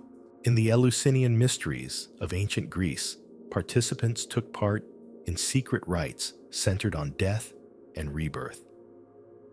Those who completed them were said to never fear death again. Sound familiar? Baptism, communion, resurrection. All these Christian staples have echoes in earlier systems. The Mithraic cult, popular among Roman soldiers before Christianity took over, featured a savior figure born on December 25th, a sacred meal shared among initiates and rituals held in underground temples. And here's the twist. Some of these Mithraea underground sanctuaries have been found directly beneath Christian basilicas, as if the church was built not over error, but over foundation. One of the most striking examples lies beneath the Basilica of San Clemente in Rome. Descend through 3 levels, and you'll pass a 12th century church, then a 4th century one, and finally a 1st century Mithraic temple.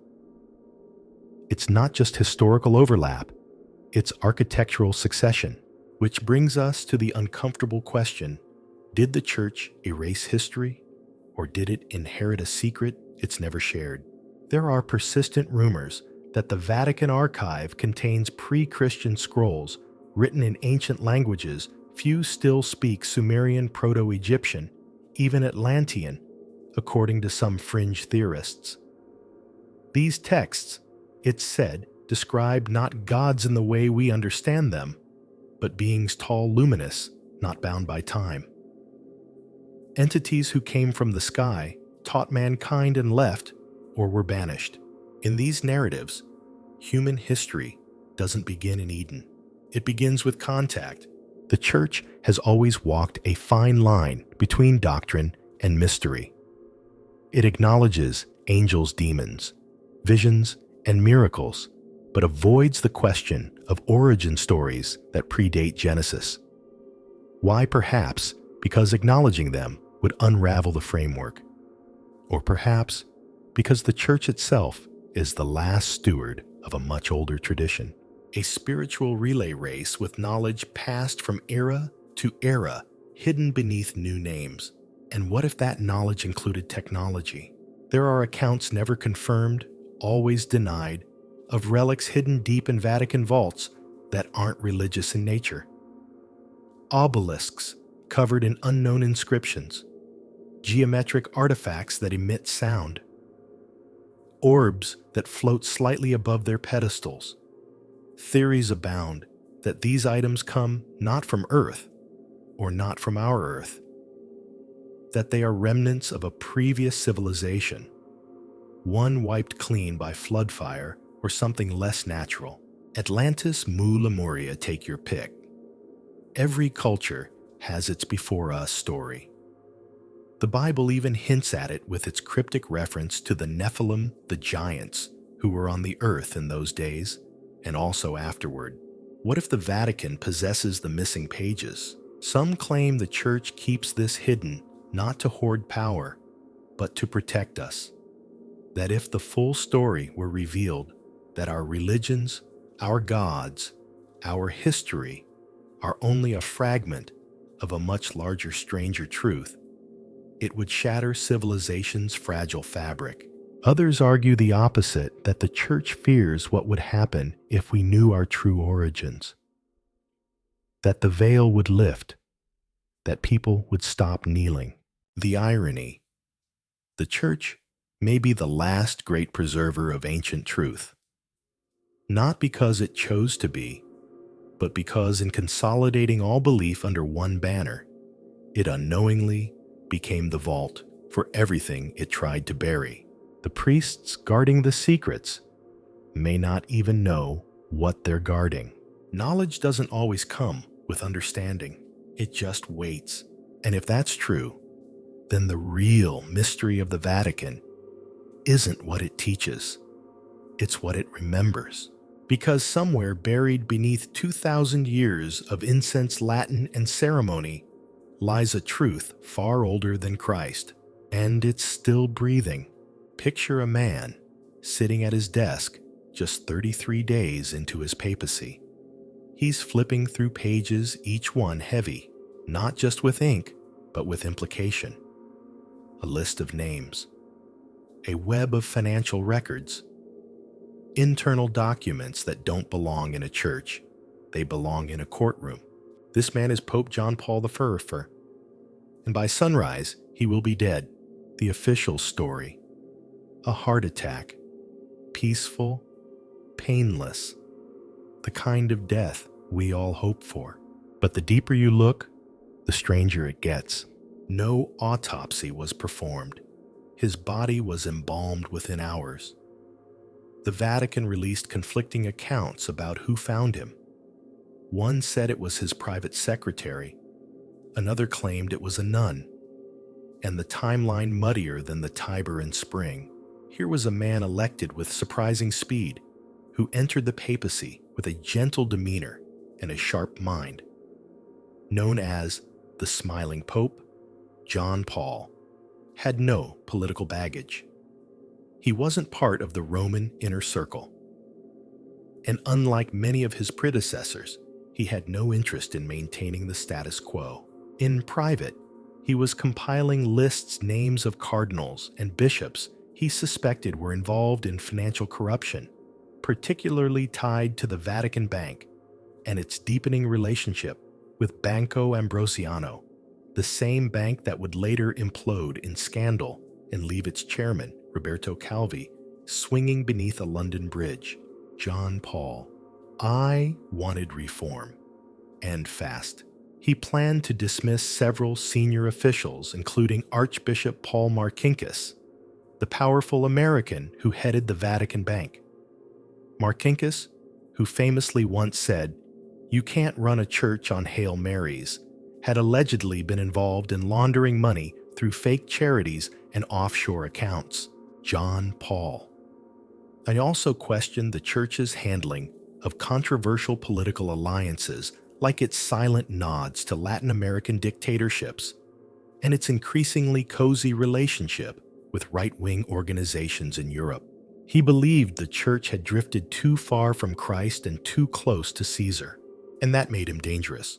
But 33 days isn't enough time to shake the foundations of an empire, unless, of course, you try to do it all at once. Some insiders say John Paul, "I was preparing to release a statement that would have exposed high-level corruption." Others say he was planning to reveal the full text of the third secret of Fatima, which according to him contained a grave warning for the church's future. He died the night before that announcement could be made. Was it coincidence? The Vatican insists yes. No foul play. No poison. Just a frail heart overwhelmed by the burden of office. But skeptics note that he wasn't known to have any major health issues. His personal physician, who was never allowed to examine the body, expressed shock at the sudden death. The doctor requested an autopsy. The Vatican declined. Why? Because dead men can't speak. And autopsies might. In the weeks that followed, the Vatican moved swiftly. John Paul I's notes disappeared. His reform plans were shelved. Archbishop Marcinkus kept his job. The investigation into the Vatican Bank was paused. Then came Pope John Paul II, charismatic, bold, and far more politically cautious. He brought strength, but also silence. The reform momentum died quietly. But the questions didn't. David Yallop, a British investigative journalist, spent years digging into John Paul II's death. His book, In God's Name, laid out a chilling theory that the Pope was murdered by members of the Vatican's inner circle to protect their power and cover up financial crimes. Yallop named names. He listed motives. He detailed discrepancies in the Vatican's timeline. And he was not sued, because sometimes silence speaks louder than denials. Let's talk about timing. John Paul. I was found dead at around 5:30 a.m., but there are reports suggesting the Vatican had already contacted embalmers hours earlier before any official announcement. Why prepare a corpse before confirming a death? And what about his glasses? He reportedly wore them to bed, a habit his staff had never seen before, as if he was reading when he died, or was about to meet someone.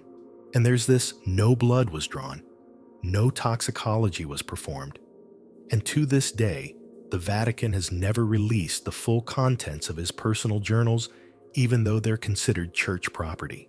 Which begs the question, what's in those pages? Did they name names? Link accounts? Describe meetings that never should have happened? We don't know, and we probably never will, because the Vatican doesn't just bury popes. It buries questions. The death of a pope isn't just a personal tragedy, it's a global event. But for the Vatican, it's also a moment of vulnerability. A brief window when the power structure can be rearranged, when enemies can become allies, when truth can be managed.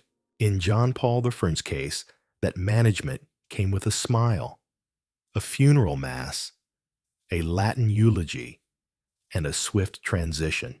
But underneath it all, the questions remain. What would the church look like today if he had lived? Would the Vatican Bank still operate in shadows? Would the names on his list still hold influence? Would the third secret of Fatima have come to light? Or would the church have fractured under the weight of too much truth? Perhaps that's what the Curia feared most. Not the reforms, but the consequences. Because John Paul, I wasn't just planning to fire people. He was planning to pull the veil. And when a man with access to the Vatican's deepest secrets starts pulling veils, history has shown those veils have a way of pulling back.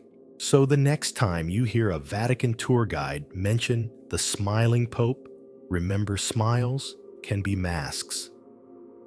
And behind the most peaceful faces, there may be storm clouds the church has spent decades trying to erase, but the memory remains.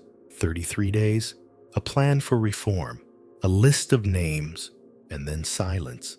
Deep beneath the palatial layers of Vatican City lies a room very few will ever see. It has no gift shop, no guided tours, no plaques in 5 languages, explaining the origins of its contents. This isn't the Sistine Chapel. This isn't St. Peter's tomb. This is the place they don't put on the maps. They call it the Pagan Vault, and it's not just a room full of forgotten idols. It's an archaeological paradox sealed in gold leaf and contradiction. Inside, stored carefully in dim, climate-controlled silence, is a collection of pre-Christian relics so extensive, so undeniably rich in ancient symbolism, that it forces a simple but disturbing question. Why would the headquarters of the Catholic Church preserve and even protect statues of gods it once condemned? You might think it's for scholarly purposes. After all, the Vatican owns one of the largest private collections of Greco-Roman antiquities in the world. It even houses the Gregorian Etruscan Museum, filled with objects from long-lost civilizations. But this goes beyond museum display. These items are not on public view. They're hidden. According to former Vatican archivists, archaeologists, and a handful of insiders who've gone suddenly quiet, the vault contains objects from Babylon, Sumer Egypt, and early Mesoamerican cultures, many of which predate Christianity by centuries or even millennia. These include statues of Isis and Horus, eerily similar in pose to the Madonna and Child, bronze depictions of Mithras slaying the cosmic bull in scenes nearly identical to crucifixion tableau, tablets inscribed with hymns to Inanna, the Sumerian goddess of heaven and war, whose descent into the underworld parallels the death and resurrection motifs in Christian scripture. Coincidence? Maybe, but there's more. Some of the objects, according to rare field notes, display astronomical alignments that suggest knowledge of precession, the slow wobble of Earth's rotation thousands of years before it was officially discovered. Others show humanoid figures with elongated skulls, almond-shaped eyes, and devices that defy clear categorization. The kind of imagery you'd expect from ancient astronaut theories, not the Vatican. And yet there they are. Why keep them? Here's one possibility, because they're evidence. Evidence that Christianity didn't spring from nothing, but from something older, something woven through every civilization that came before. A common thread that suggests our religions may not be unique revelations, but reinterpretations of a shared ancient memory. That theory terrifies theologians because it doesn't just challenge doctrine, it flattens the spiritual hierarchy. If Christianity is just the latest version of a much older spiritual operating system, then what happens to divine exclusivity, to claims of final truth, to the idea that salvation flows only through a single church? But maybe there's an even deeper reason these artifacts are hidden, not just because they echo familiar stories, but because they contain knowledge the church doesn't know how to explain. There are persistent rumors of objects in the vault that are not made of any known earthly material, spheres that resist chemical analysis, metal tablets with inscriptions no linguist can translate, relics that hum faintly under certain frequencies. More than one security officer has reported strange feelings, dizziness, nausea, a sense of being watched when guarding the deeper chambers. Several quit without explanation. Others transferred quietly. There's a word that comes up, whispered, in the corridors of speculation. Anomalous, not pagan, not evil, just unclassifiable. Some believe the church has known for centuries that the old gods weren't entirely imaginary, that they were based on entities not divine, not demonic, but real. Visitors, watchers, architects, and that these beings left behind more than myth. They left behind tools. If you knew such tools existed, technologies mistaken for miracles, what would you do? Display them or hide them? The Vatican chose the latter. It's worth noting that the Renaissance, the great awakening of art and science in Europe, began not just with the rediscovery of Roman architecture and Greek philosophy, but with access to ancient texts once stored in monasteries. The Church had preserved them even while officially denouncing their origins. A strange pattern emerges: condemn publicly, preserve privately. It's as if the Church has been playing a double game for centuries, outwardly defending one narrative while quietly safeguarding the pieces of another. And those pieces, they don't paint a picture of sin and salvation. They paint a picture of contact cycles and knowledge lost in floods and flames. One Vatican archivist who left his post under mysterious circumstances once wrote anonymously, "We are not the first. We are not the origin. We are the stewards of a story much older than the cross. And in protecting it, we are also burying it." Some have tried to bring these artifacts to light. A handful of photos, grainy and often dismissed as hoaxes, circulate in underground circles. They show what appears to be a statue of a winged humanoid with no known counterpart in Greco-Roman mythology. Another shows a sarcophagus with inscriptions that match no known language, but resemble glyphs found in the Andes and Mesopotamia. All dismissed, all denied, but always guarded. Why so much effort to protect what they say is worthless? Perhaps because the most dangerous truths aren't the ones people laugh at. They're the ones people recognize. A statue that looks too familiar. A story that echoes across continents. A God who predates Christianity by thousands of years, but speaks the same cosmic language. Maybe the Church doesn't fear these relics because they're pagan. Maybe it fears them because they're true. So the next time someone tells you Christianity stands alone, pure, separate, divine, remember the vault, remember the gods who came before, and remember that deep below, the most powerful church on earth, their statues still stand, not destroyed, not forgotten, just hidden, waiting, somewhere beneath the streets of Vatican City, beyond the reach of pilgrims, priests, and even most cardinals, lies a labyrinth no one maps. It isn't marked on any official floor plan. There are no plaques, no guided tours, just stone, ancient, cold, heavy with purpose, and locked doors. So many locked doors. We call it the Vatican necropolis, or the Scavi. And on the surface, it seems innocent enough, an archaeological site beneath St. Peter's Basilica. But dig deeper, literally and figuratively, and the architecture stops making sense. Corridors twist in ways that don't align with the structures above. Dead ends loop back. Some doors lead nowhere. Others are sealed in a way that suggests they're not meant to be opened, at least not anymore. There are rumors that below even the necropolis lie sealed rooms, some so old they predate the current basilica, even the pre-Constantinian church. Brickwork mismatched with Roman methods. Carvings in languages not quite Latin. Some doors are made of bronze pitted with time but unmarked. Others are stone slabs, fused shut by heat or pressure, perhaps from natural disasters. Or perhaps not. These rooms are known only by whispers.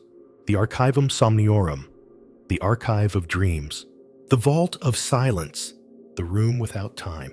No official document confirms their existence, but testimonies leak. A few from over-curious engineers, a couple from disgraced monsignors, one from a nun who, according to a 1993 Vatican memo, entered where she should not and was removed from public duties. So what's in those rooms? Some say nothing, that they're just relics of old architecture sealed for safety. Others say They contain objects, texts, and technologies the Church cannot or will not explain. A former Swiss guard who served for over a decade once spoke anonymously in a private interview. There are areas even we were told not to approach. I asked once what was in one of the sealed doors near the old papal tombs. The answer was, "Do not ask again," the interviewer pressed. The guard only added, "I felt a vibration, like a heartbeat in the wall." Whatever that means, let's follow that vibration. According to some researchers and conspiracy theorists, always labeled eccentric until they die unexpectedly, there are rooms beneath the Vatican that have never been fully excavated, not because they're dangerous structurally, but because they're dangerous theologically. One alleged chamber is said to house a sphere of unknown material floating ever so slightly above its pedestal. Another supposedly contains a map etched in glass depicting the continents not as they are today, but as they were before the last ice age. Antarctica without ice. Coastlines shifted. Cities marked in places no one admits cities ever existed. Then there's the sealed reliquary, a room with no key, no window, no door handle, only a single circular indentation at shoulder height. Some believe it opens only under certain conditions, like a puzzle box, or a vault that waits for a voice it remembers, whispers all of it, but the Vatican isn't helping dispel them. If anything, it fuels them. Access to the lowest levels of Vatican City is so restricted, so shrouded in protocol and paperless clearance that it's easier to enter a military base than the deep archives. Why the secrecy? One theory, there's something down there the Church can't explain. Not evil, not divine, just other. Some believe one of the rooms contains an ark. Not the Ark of the Covenant, but another kind, a relic or device that acts as a transmitter, a resonator, a bridge between dimensions or consciousness, or maybe even time, supposedly found beneath a collapsed church in Turkey and transported piece by piece to the Vatican under the guise of restoration artifacts. Others say the rooms guard living entities not alive in the traditional sense, but preserved, suspended, not quite dead. Beings from an age before ours, maybe even before humans. This borders on science fiction. And yet remember, the Vatican doesn't just operate as a church, it's also a state. It has scientific advisors, physicists, linguists, even its own astronomical observatory. Why would a religious institution maintain such a wide net of intellectual firepower if it were only concerned with prayer? Because prayer is public, but what lies beneath is private. Take, for example, the recurring reports of rituals, not the public mass, but quiet ceremonies held behind closed doors late at night with limited attendance. Witnesses describe chanting in unfamiliar languages, incense that causes hallucinations, geometric patterns drawn on the floor with gold dust. To the untrained eye, it might look like theater. To the trained eye, it might look like a containment protocol. One theory suggests that some rooms beneath the Vatican aren't there to house secrets, but to hold them back. That the doors aren't locks, but seals. That beneath the ancient stone lie objects or forces that have been contained for millennia. And that the Church's true job, the one they never preach about, is to maintain that containment. This theory is supported by a curious document uncovered by a defrocked Jesuit scholar. Written in 1593, the letter warns of a breathing relic uncovered during expansion beneath St. Peter's Basilica. It describes light sounds and, most chillingly, a presence that speaks without voice and waits without time. The letter ends abruptly. The scholar who published it died in a house fire 3 weeks later. Official cause: faulty wiring. Funny how often that happens. And then there's the story of the room that disappeared. According to oral tradition among some Vatican staff, a small group of Masons and archivists working in 1962 discovered a sealed archway behind a crumbling wall. They opened it, entered the chamber beyond, and found nothing. Not a room, not a tunnel, just space. Black, echoless, infinite. 3 of the workers reportedly went mad. One refused to speak again. Another tried to burn his own notes. The chamber was resealed within days. No official record exists, but if you ask the older custodians, the ones who push cleaning carts and avoid the deeper corridors, they'll point vaguely downward and say, some doors aren't for opening, not even by God. Whether you believe it or not, the Vatican has spent billions preserving these depths. Surveillance, climate control, guards who never ask questions. And every once in a while, new stone is laid. New doors are sealed. New legends are born. But beneath the legends, something real persists. Stone that breathes, silence that watches, rooms that wait. And if those rooms ever open, you'd better hope the church is telling the truth. Because if it's not, then the Vatican isn't guarding history. It's guarding the end. High above the marble corridors and polished confessionals of the Vatican stands something that seems out of place. Not a relic, not a chapel, a telescope. Yes, really. Nestled within the desert landscape of southeastern Arizona, atop Mount Graham, sits the Vatican Advanced Technology Telescope, VATT, a joint astronomical observatory operated by the Vatican in collaboration with the University of Arizona. Let that sink in. The world's most powerful religious institution runs one of the world's most advanced observatories, not in Rome, but in the middle of a desert in the American Southwest. And just a short distance from the Vatican's mountaintop instrument, a telescope operated by German scientists, bearing the truly eyebrow-raising name LUCIFER. That's not a joke.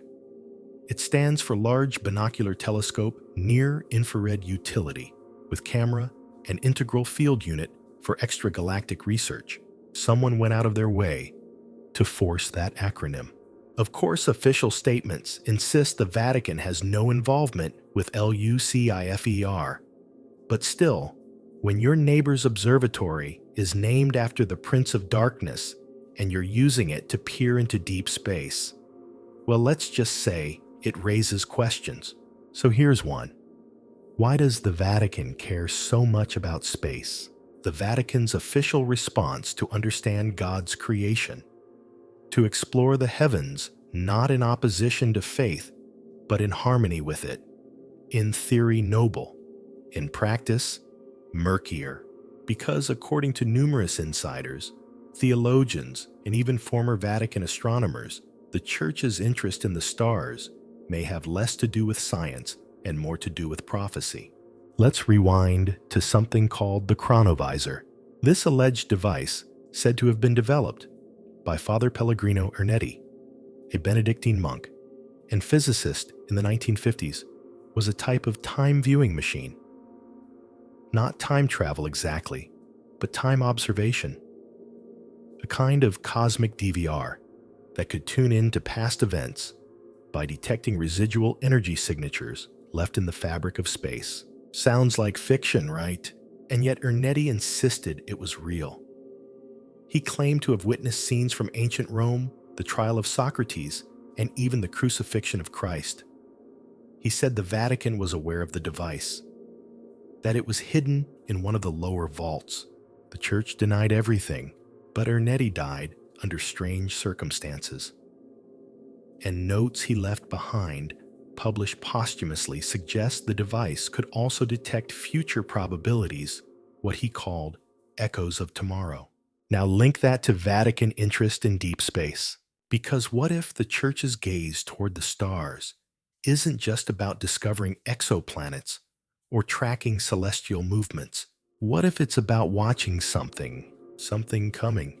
The Vatican has long acknowledged the theological possibility of extraterrestrial life. In 2008, Father Gabriel Funes, director of the Vatican Observatory, stated, "Believing in the possible existence of extraterrestrial life does not contradict our faith. It would still be part of God's creation."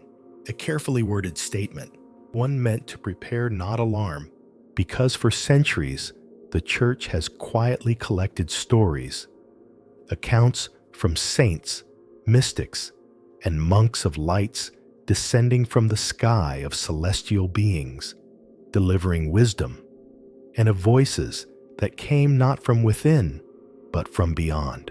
Even the Bible contains passages that under a modern lens raise eyebrows. Ezekiel's vision of spinning wheels within wheels, the bright star that led the Magi to Bethlehem, described with movement and intelligence. The Transfiguration, where Jesus glows and levitates in front of witnesses.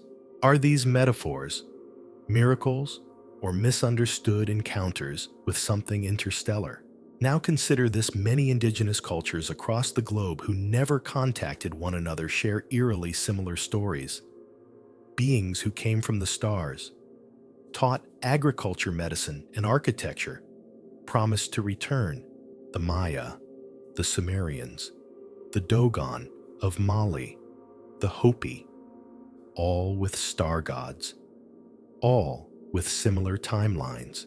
What if the Vatican is watching the stars not out of curiosity, but out of anticipation? Some believe the Vatican holds ancient documents, Sumerian, Vedic, even pre-Incan, that describe celestial return cycles, events that occur every few thousand years, when a certain alignment of stars and planets triggers not just natural upheaval, but contact. And what if we're approaching one? In hushed corners of esoteric theology, there's a term that keeps cropping up: the revelation event. Not the apocalypse in fire and brimstone, but an unveiling. A moment when the illusion fractures, when the truth not of salvation but of origin is revealed. According to this theory, the Vatican's deepest fear isn't that aliens exist. It's that they precede us, that they've been here before, that we were engineered or uplifted, and that the Church, knowingly or not, was built on fragments of their knowledge, rebranded as divine. What happens to faith when God is replaced by designers? What happens to doctrine when Scripture becomes translation? The Vatican, some say, is preparing quietly, training new theologians in astrotheology, funding quiet psychological studies on cognitive dissonance and spiritual crisis, developing new liturgies that can absorb the shock. Because when the sky opens and the lights descend and the angels turn out to be engineers, the Church doesn't want to fall. It wants to adapt. So maybe the observatory isn't looking for God. Maybe it's tracking someone else, a return visitor, a messenger, a judge, or something beyond all those categories. And perhaps that's why the telescope is in Arizona on Mount Graham, a site considered sacred by the Apache for centuries. A place they believe is a gateway to the spirit world. The Vatican fought lawsuits to keep their observatory there. Why not build it closer to Rome or in the Alps? Because it's not just about clearer skies. It's about location, alignment, vibration. Maybe it's not just what they see, but what they hear. Some insiders whisper that the Vatican has picked up frequencies, signals, patterns that repeat every few years, then stop. A language that isn't language, a hum beneath the stars, and maybe, just maybe, someone's answering. So, the next time you look up and wonder what's out there, remember, the Vatican is already watching. And they're not watching the heavens to find God. They're watching to see if he's coming back, or worse, if someone else is. The Vatican has a job few truly understand, not to simply shepherd souls, but to manage prophecy, not the soft kind, the poetic reflections whispered at the end of Mass, but the dangerous kind, the kind that spirals out of control, that unravels belief, that shifts power. Because when people believe the future is written, they stop listening to those who claim to hold authority in the now. And so quietly, methodically, the Vatican has spent centuries collecting, categorizing, and when necessary, suppressing prophetic material. Let's begin with the prophecy of the popes, attributed to Saint Malachy, a 12th century Irish bishop. According to legend, Malachy had a vision while in Rome, a list of 112 short Latin phrases, each describing one future pope, ending with a cryptic final line. In the final persecution of the Holy Roman Church, Peter, the Roman, will sit upon the throne and feed his flock amid many tribulations, after which the city of 7 hills shall be destroyed, and the dreadful judge shall judge the people. The end. That's not bedtime reading. That's eschatology with a guillotine. The chilling part, the list published in 1595 has been eerily accurate. Each phrase, when loosely interpreted as prophecies, often seems to align with known popes, their family emblems, or their histories. And if the pattern holds, then Pope Francis is the final pope. He's not named directly, but he's the 112th in the sequence. A humble man, yes, but also perhaps the last to sit on the throne of St. Peter. The Vatican has never officially endorsed the prophecy, nor has it banned it. Instead, it has danced around the subject with theological shrugs and carefully worded footnotes. But here's the thing, the document is real. The Church has it. And for centuries, it has quietly cross-referenced it with other texts. Because Malachy wasn't the only one who saw a storm on the horizon. Throughout Christian history, mystics have delivered visions of fire, flood, and collapse. Hildegard of Bingen, Anne Catherine Emmerich, Padre Pio, each one venerated by the Church, each one warning of a time when Rome would become a house of smoke and serpents. Many of these visions are stored in the Congregation for the Doctrine of the Faith, the Vatican's watchdog office for anything that smells of heresy. Some are published, most are not. And among the suppressed writings is one particular thread that recurs again and again. The black sun rises over the dome of Peter. The keys are reversed. The voice of the Fisher King is no longer his own. Cryptic? Absolutely. But within esoteric circles, it's interpreted as a metaphor for a corrupted papacy. A time when the Church's highest seat is occupied not by a shepherd, but by a mask. And perhaps that's why the Vatican has been so careful in recent years. Behind the scenes, multiple popes have commissioned secret reviews of ancient prophecies, not just Catholic ones, Islamic texts, Jewish mysticism, even Buddhist cycles. They're not comparing theology, they're looking for patterns. According to a 1972 internal memo, leaked in part by a Jesuit defector, the Vatican maintains a multi-prophetic concordance team. They're tasked to monitor all significant eschatological forecasts and identify overlaps.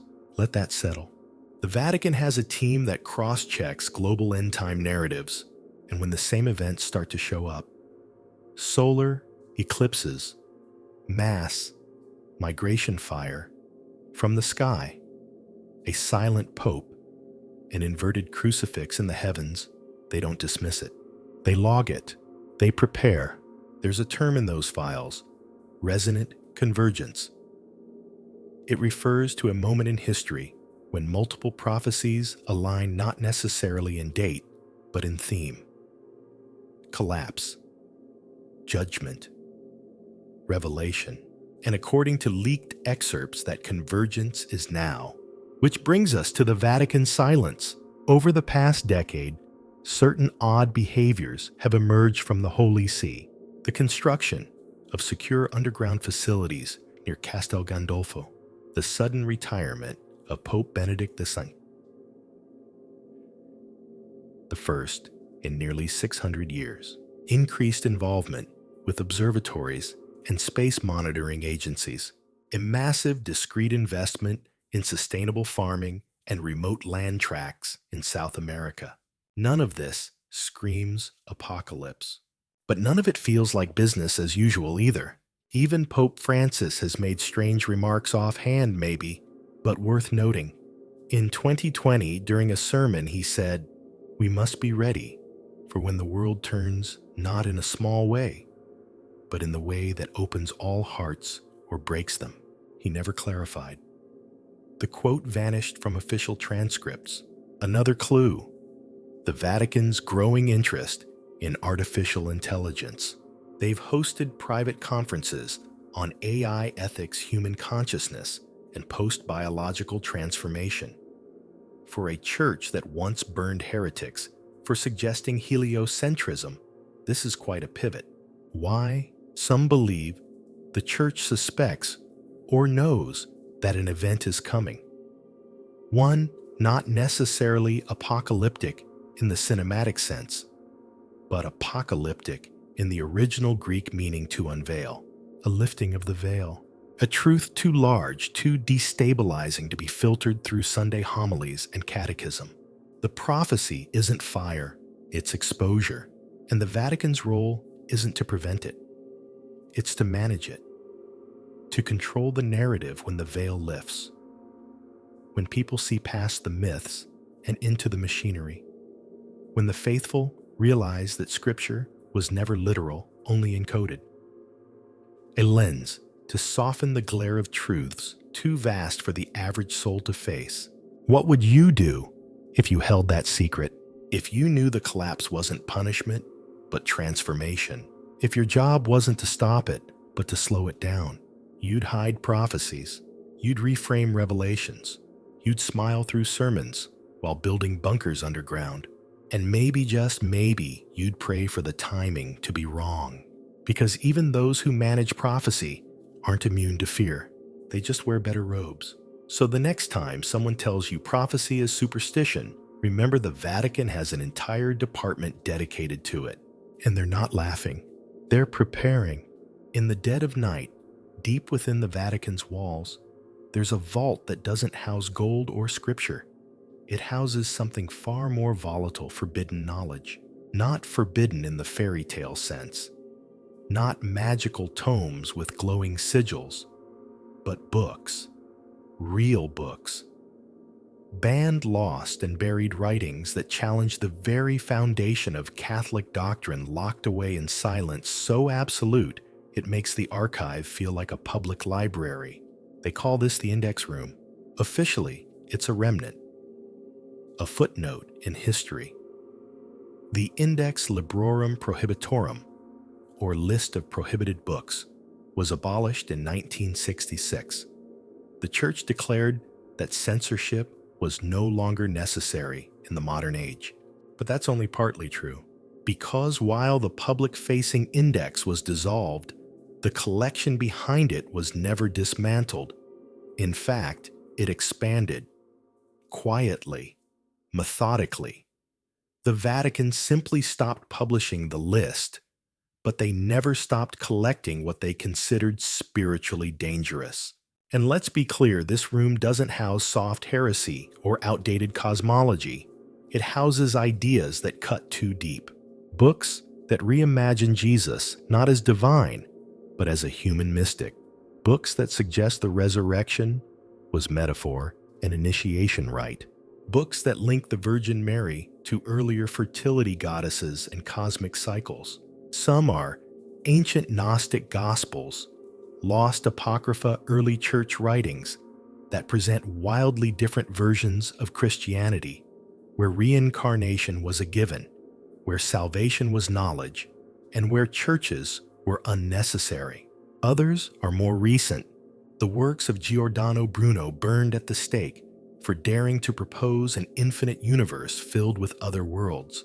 The writings of Teilhard de Chardin, a Jesuit priest and paleontologist who envisioned spiritual evolution converging into a point he called the Omega, where humanity and God merge through consciousness. His ideas were so ahead of their time, the Church placed his work under monitoring until his death. But it doesn't stop with books. There are also manuscripts never published, diaries of saints who saw things that no confessor dared record, transcripts of exorcisms gone sideways, where the voices didn't claim to be demons, but witnesses to creation, observers. Even secular texts are stored here. Radical psychology, rogue physics, quantum, mysticism, suppressed archaeological findings. Why? Because knowledge is power, and too much power outside the pulpit is chaos. Some priests are trained to handle these texts. Most are not. Only a select handful, belonging to a group known unofficially as the custodians, are granted access. They are not allowed to copy, not allowed to photograph. They read and remember. That's it. And what they remember, they do not share. Or if they do, it's in coded language, buried in footnotes, disguised as allegory, whispered in retreat houses at the edge of the world. Why keep this material? Because the Vatican believes some truths are useful but not safe. Let's take one infamous example, the Gospel of the Serpent, allegedly uncovered in fragments during the 1920s in the Sinai Peninsula.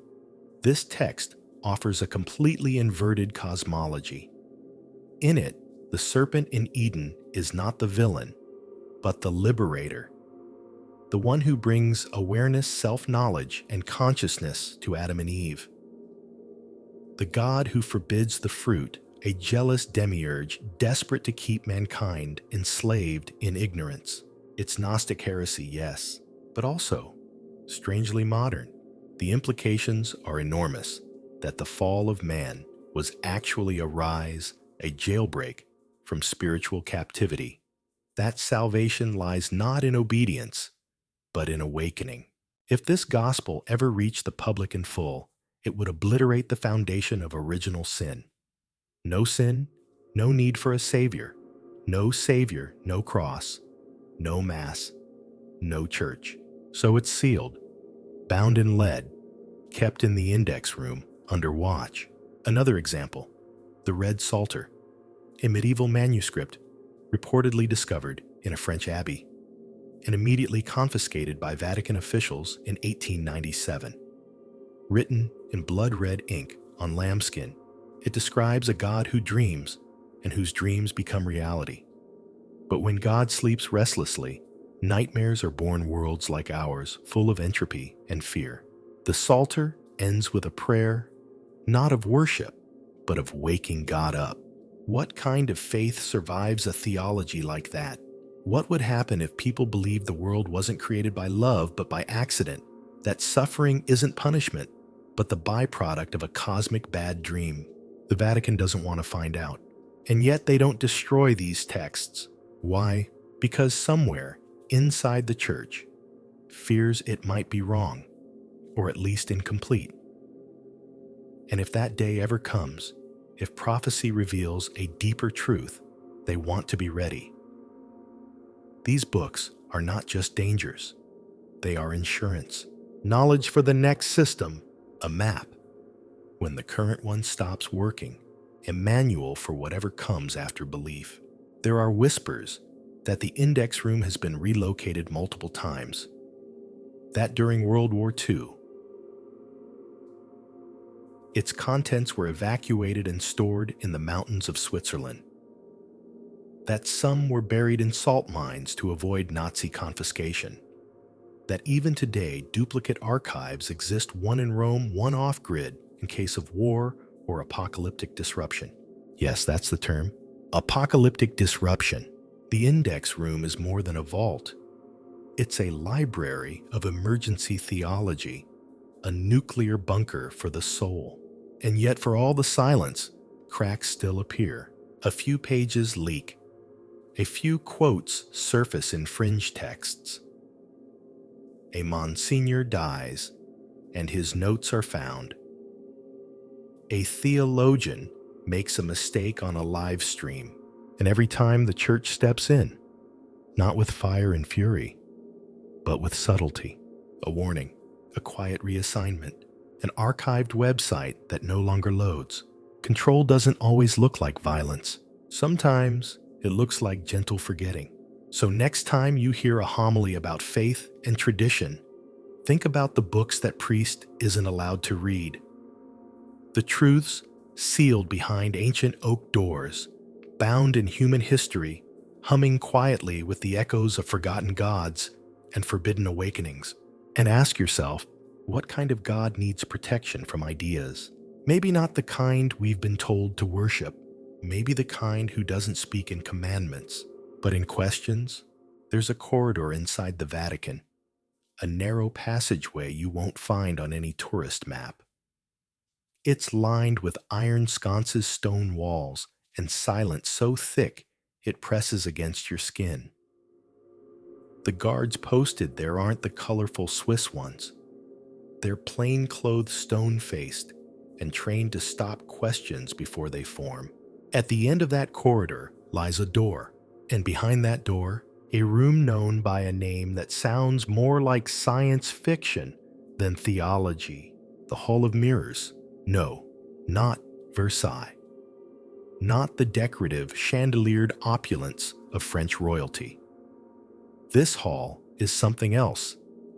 A term whispered among archivists, custodians, and those rare scholars who've been summoned to glimpse something too strange to explain in normal terms.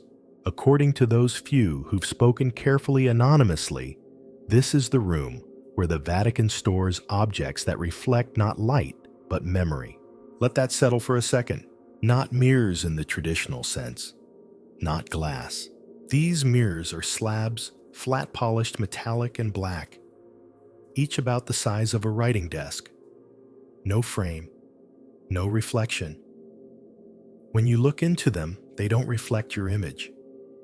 They reflect something else, not you as you are, but you as you were, or even stranger you, as someone else somewhere else.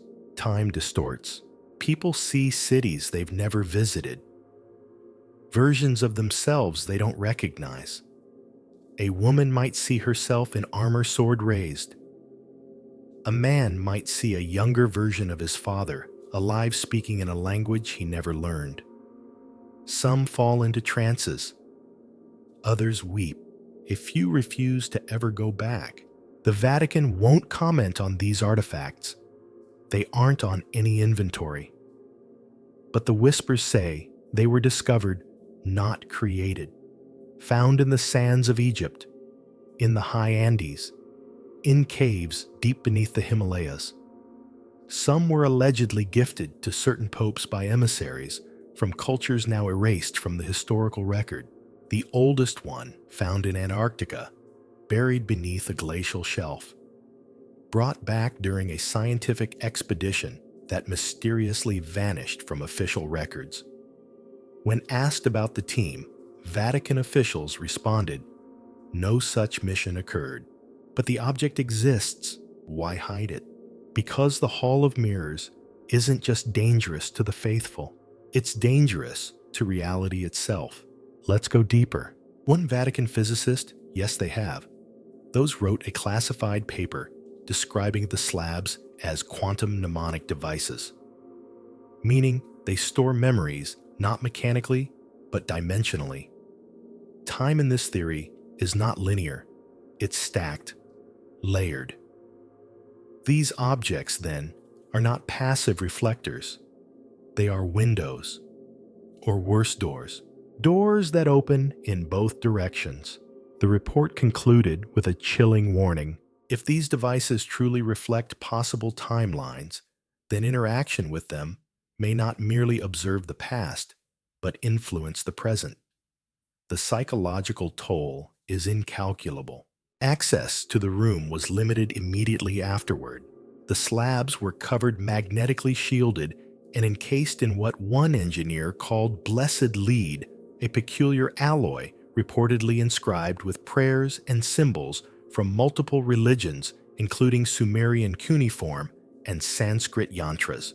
An exorcist was brought in, just in case. Yes, you read that right.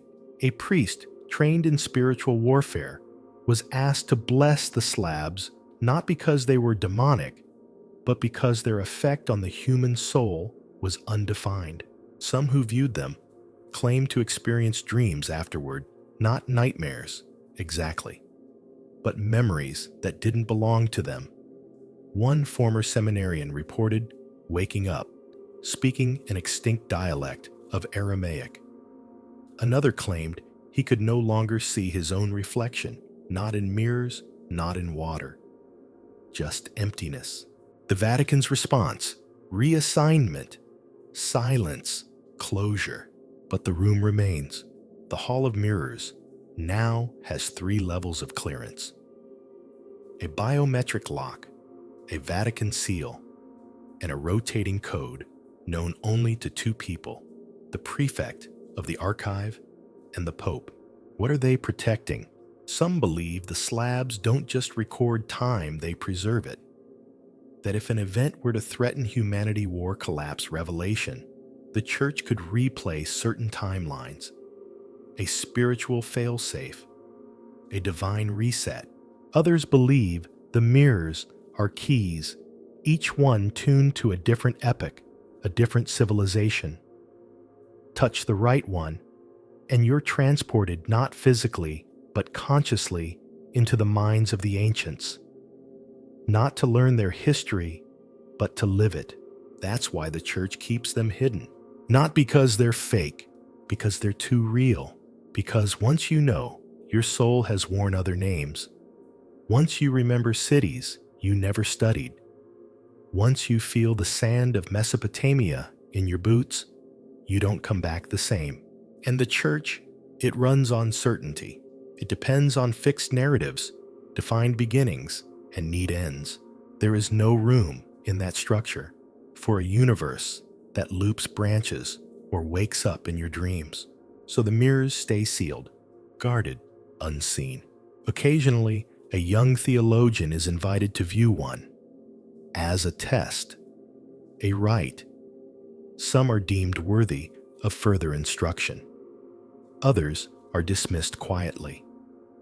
A few break completely, drifting into reclusion or worse, because knowledge is heavy, and these slabs carry millennia. Some even believe that the mirrors are not passive objects at all, but living intelligences. That what you see in them is not a reflection, not a memory, but a conversation, a two-way gaze. That's why no mirror is ever viewed alone, always with supervision, always with silence. So what do we make of this? If the Church guards such objects, why not destroy them? Because you don't destroy what you fear. You study it. You control it. You wait, because maybe, just maybe, there will come a time when we'll need those memories again.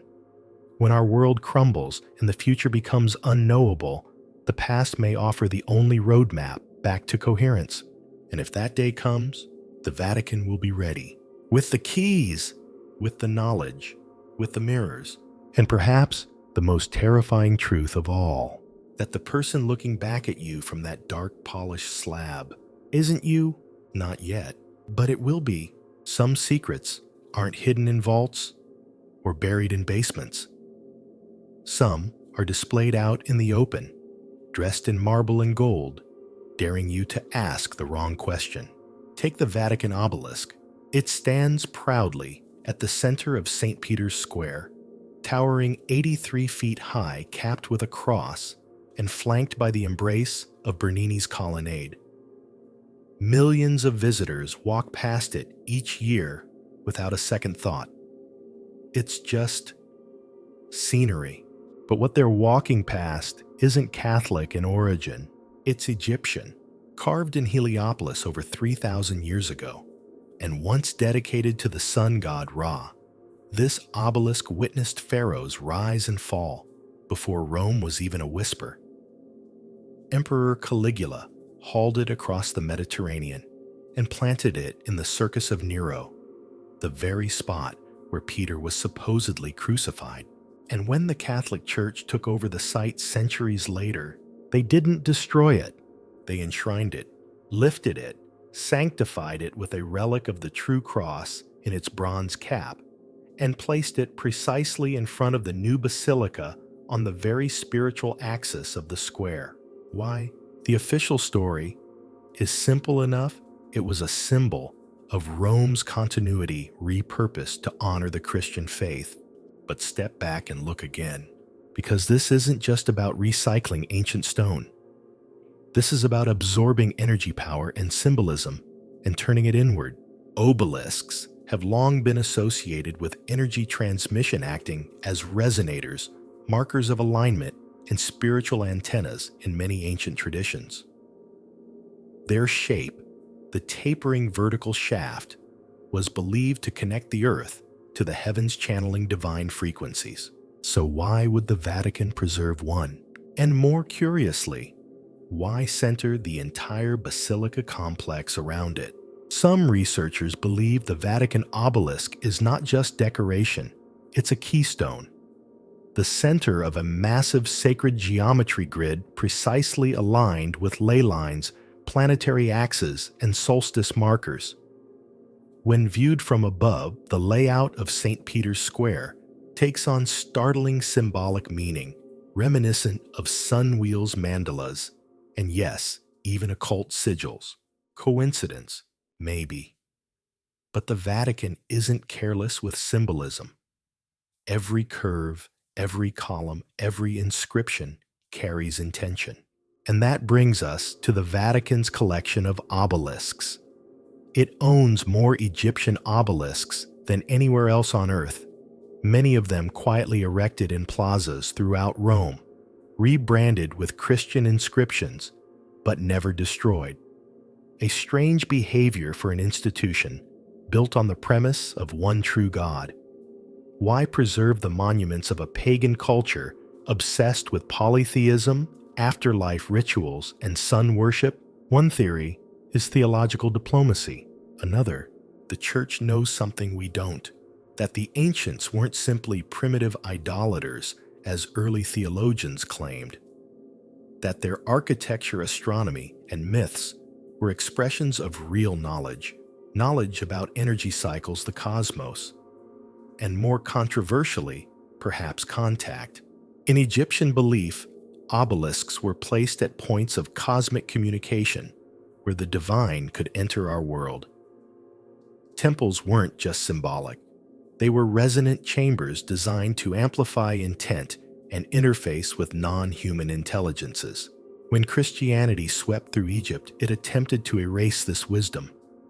Temples were closed, texts burned, priests killed, and yet the obelisks remained. And the Vatican gathered them, as if Rome didn't want to destroy Egypt. It wanted to become it. Fast forward to today, and you'll find traces of this inheritance hidden in plain sight. The mitre worn by bishops, a near-perfect match for the headdress of Egyptian high priests. The Madonna and Child motif, a spiritual echo of Isis and Horus.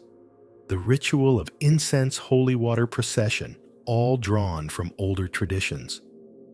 Rebranded, rewritten, but not erased. So, what if the Vatican's most prized monuments, its obelisks, domes, and corridors, aren't just artistic? What if they're functional? There's a theory that St. Peter's Basilica acts as a spiritual machine, a kind of energetic amplifier. Its massive dome, inspired by the Pantheon, collects subtle energies. The obelisk anchors them. The layout of the square directs the flow. On feast days, when tens of thousands gather praying in unison under the sun facing the altar, some believe they're not just expressing devotion, they're generating coherence. a spiritual charge. The Church has never endorsed this idea, but it hasn't denied it either, because denying it would mean acknowledging that the Vatican isn't just a religious capital, it's an engine. And engines, even spiritual ones, require calibration. Some say that's why the Vatican is so obsessed with ritual, why it repeats the same prayers in the same sequence on specific days tied to planetary movements, why Latin is still used in key ceremonies even though almost no one speaks it. It's not about nostalgia. It's about frequency, vibration, alignment. So what does the obelisk do? Maybe nothing. Maybe it's just a historical artifact, or maybe it's a tuning fork, one that hums quietly at the center of the Catholic world, charged by sun and symbol, by geometry and memory, by millions of voices rising in ritual unity. And if that's true, then the Vatican isn't just guarding relics. It's sitting on a global resonance node. And what if the obelisk was never meant to serve the cross? What if the cross was placed there to seal it, to bind something older, a dormant force, a forgotten frequency, a God not dead, but dreaming? Because in every ancient myth, from Egypt to Babylon, from Rome to Sumer, the same pattern emerges: stone, sound, star; obelisk, chant, light. The ancients weren't building monuments, they were building interfaces. And the Vatican, it's been inheriting, absorbing, and reactivating those interfaces for over 1,000 years. Not because they're superstitious, because they know. So the next time you see a tourist take a selfie in St. Peter's Square, smiling beneath the shadow of the obelisk, remember they're not just standing in front of history. They're standing on a power source, one that has hummed through centuries, one that still hums. Just beneath the hymns, in the quiet corners of Catholicism, far from the glowing altars and Sunday sermons, there's a secret that pulses through the walls of certain rooms. Not everyone knows about it. Not every priest is told. But if you talk to an exorcist long enough, and they trust you just a little too much, they might let it slip that the devil doesn't just exist metaphorically, that the Vatican doesn't just believe in demonic possession. It has an entire network dedicated to handling it. It's called the International Association of Exorcists, and it was officially recognized by the Church in 2014. But it's been around far longer. A global task force of trained clergy who, as quietly as possible, perform rituals to confront the darkest corners of the spiritual world. Why the silence? Because exorcism is messy. It doesn't fit into modern Catholic PR campaigns. It doesn't pair well with smiling popes or press conferences about climate change. Exorcism evokes spinning heads and levitating bodies, things the Church would rather file under past misunderstandings. But here's the twist. The number of exorcists is growing, not shrinking. In Italy alone, requests for exorcisms have increased so rapidly that dioceses are training more priests. In 2018, the Church even launched its own exorcism training course held inside the Vatican.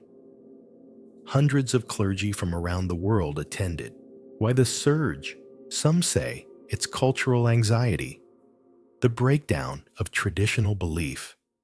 More people dabbling in the occult, playing with Ouija boards, astrology, witchcraft. Others say it's mental illness misdiagnosed as spiritual distress. But there's another theory, that something has changed, that something beneath the veil has shifted, and the things that used to stay hidden don't anymore. One veteran exorcist, who remained anonymous, claimed, "Possessions today are more violent, more intelligent. The entities speak languages the person has never heard.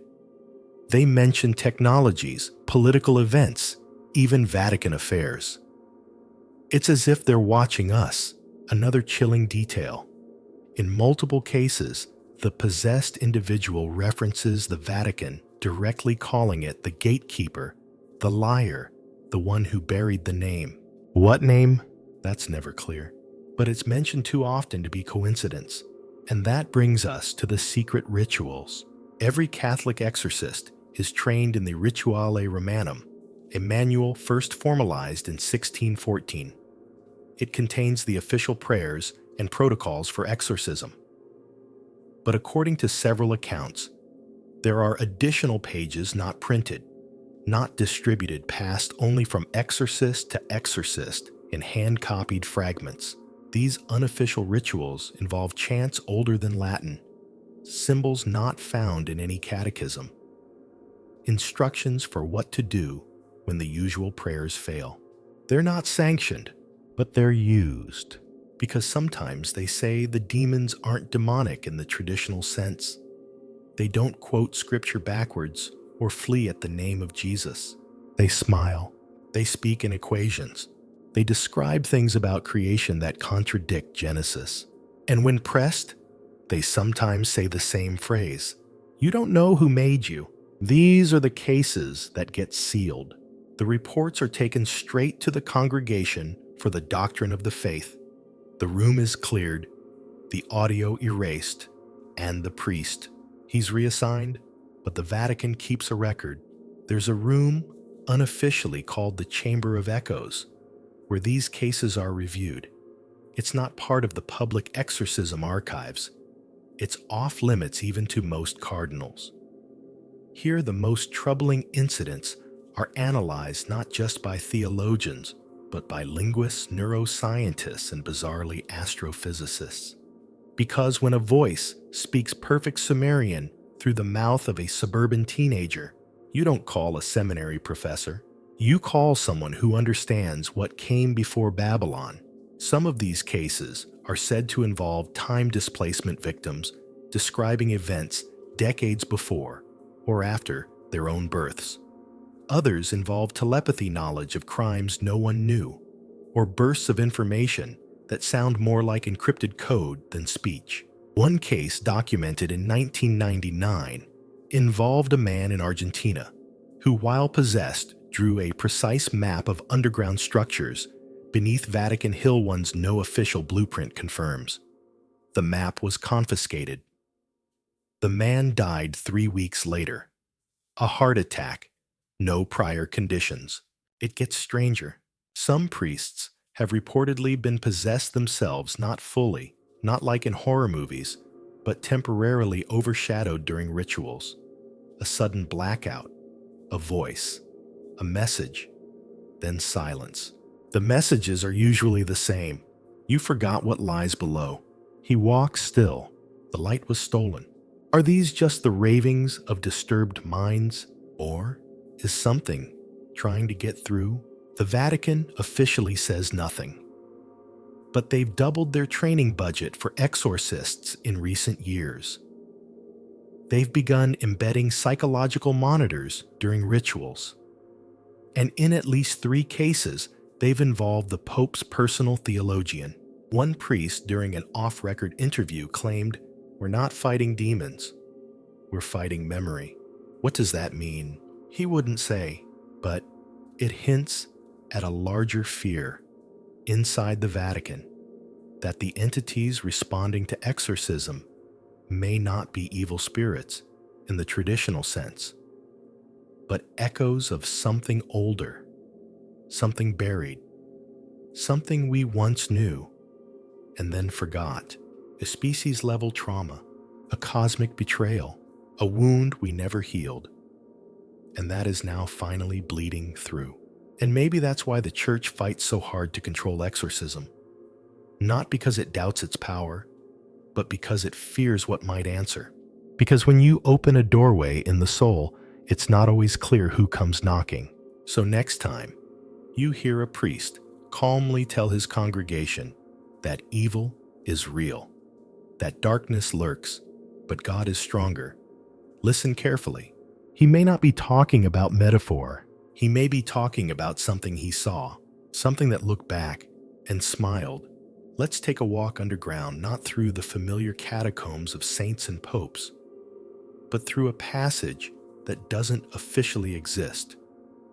A tunnel, they say, carved not by masons, but by something else, something older. This is the passage of the forgotten. It's not on any Vatican map. No floor plans include it.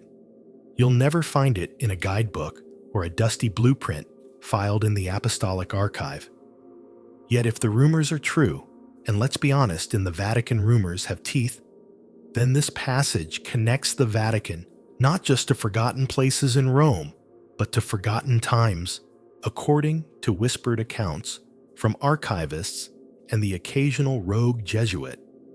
The passage begins beneath the Apostolic Palace, behind a sealed doorway, hidden in what appears to be a structural support wall. The key to opening it, not a key at all, but a frequency, a sound, a chant, a tonal sequence known only to a few. Once open, the doorway leads to a steep spiral descent, carved not in the precise symmetry of Vatican architecture, but in rough, ancient stone. Roman, maybe. Pre-Roman. More likely, some even believe it predates the founding of the church itself. The tunnel winds for what feels like hours, and at its end, a chamber, not large, not ornate, a domed room with no windows and only one entrance. At its center sits an altar, but not a Christian one. No cross, no saints, no candles, just a black stone cube, unadorned, unlabeled, immovable. Here's where the stories diverge. Some say the cube is a tomb containing the remains of a being not entirely human. Others claim it's a machine, a kind of cosmic relay device used by ancient civilizations to communicate with the stars. And then there are the wildest whispers that the cube is a consciousness anchor, a prison for something that must not be named. Whatever it is, the Vatican keeps it under constant surveillance, not by cameras, but by presence. At least 2 members of the Custodes Arcanum are stationed near the chamber at all times. They do not speak. They do not leave without replacement. Their orders, reportedly, are simple: observe and report. If the cube ever changes. Changes how? That part's never clear. Some say it pulses almost imperceptibly. Others claim it sings at frequencies beyond human hearing. A few have described dreams experienced while near it, visions of desert landscapes with twin suns, or cities made of glass and bone, or voices calling from below the sea. What is this thing? Where did it come from? Why does the Vatican protect it? Theories abound. One traces the cube to Enochian texts, those strange writings said to be dictated by angels to John Dee and Edward Kelly in the 16th century. Within those texts are references to the Stone of Division, a black monolith that bridges realms and separates what is above from what is beneath. Another theory links it to a fragment of the Temple of Solomon supposedly recovered during the Crusades and hidden away to prevent misuse. In this version, the cube holds a name not written, but encoded vibrationally, and that name, if spoken, could alter reality. A third theory, more esoteric, suggests the cube is a seed, not in the botanical sense, but in the metaphysical one, that it contains the blueprint of a prior world now extinct, and that if awakened, it could bring that world back layered over ours like an overlay on a digital map, replacing everything, rewriting not just history, but memory. If any of this is true, it would explain why the Vatican keeps it buried, not destroyed, because perhaps it can't be destroyed, just sealed, observed, feared. Let's take a step back. Why would the Vatican, a church built on light and love, protect an object tied to darkness and oblivion? Simple. because it knows that light without shadow is blind, and some shadows are too large to fight. You don't defeat them. You contain them. You watch them. And you hope. You hope they stay asleep. There are parallels, of course. The Kaaba in Mecca. The black stone at Delphi. Sacred black cubes appear again and again in ancient myth, often representing the primordial void, the unknowable, the boundary between form and formlessness. But only in Vatican lore is the cube buried, because only in Vatican lore is there a fear that the void might wake up. And when it does, the stories say one thing happens.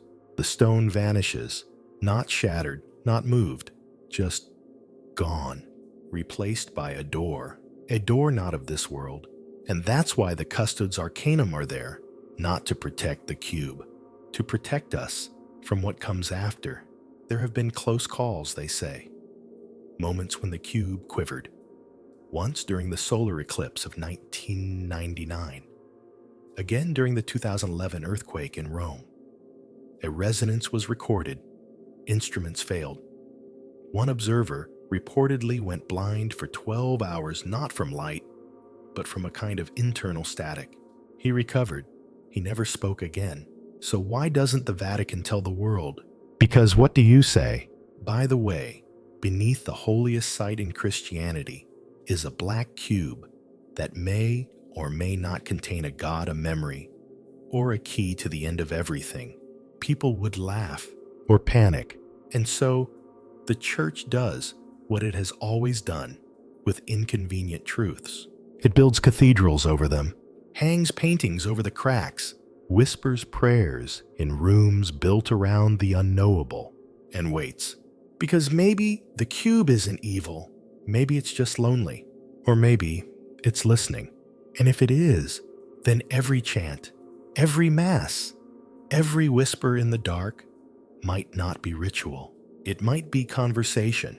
So the next time you visit St. Peter's, look down, not at the marble, but through it. And remember, somewhere beneath your feet, the stone still waits, silent, still, but not asleep. Beneath layers of ritual marble and solemn Latin liturgy, the Vatican houses something far stranger than relics or forbidden books. It houses a technology so peculiar, so quietly devastating in implication, that those who know of it only speak in metaphor. They call it the chronovisor. You may have heard the name whispered on conspiracy forums, or strange corners of YouTube always floating between the surreal and the sublime. But make no mistake, this isn't a science fiction prop. At least not to the handful of insiders who insist it was very real. The story begins in the 1950s with Father Pellegrino Ernetti, a Benedictine monk, who was also a respected physicist. Ernetti worked alongside a group of scientists, reportedly including Enrico Fermi and Werner von Braun, on a device that could see into the past. Let that settle. Not predict the future. Not theoretical simulations. Actual glimpses into history. The chronovisor, as it came to be called, was described as a small cabinet-like machine, outfitted with antennas and cathode ray tubes. It allegedly worked by capturing the residual electromagnetic echoes of past events like radio signals, but far more complex. Ernetti claimed these echoes weren't random noise. They were recordings of time itself embedded in the structure of the universe. Through the chronovisor, he said one could see and hear events from any era: Julius Caesar crossing the Rubicon, Napoleon at Austerlitz, even the crucifixion of Christ. In fact, Ernetti claimed to have seen the crucifixion. He described Jesus as solemn, luminous, and surrounded by Roman soldiers and a crowd of mourners. A photograph of the supposed viewing leaked years later, showing a sorrowful Christ nailed to the cross, but it was swiftly debunked as a manipulated image of a 19th century statue. That detail, critics argue, proves the chronovisor was a hoax. But believers say the photograph wasn't the point. The machine was. Ernetti, under pressure from both church and state, later retracted his statements, sort of. But before his death in 1994, he allegedly confessed to a close confidant that the chronovisor was real, still existed, and was hidden in the Vatican. Why hide such a device? Because it wouldn't just rewrite history, it would destroy it. Imagine the implications.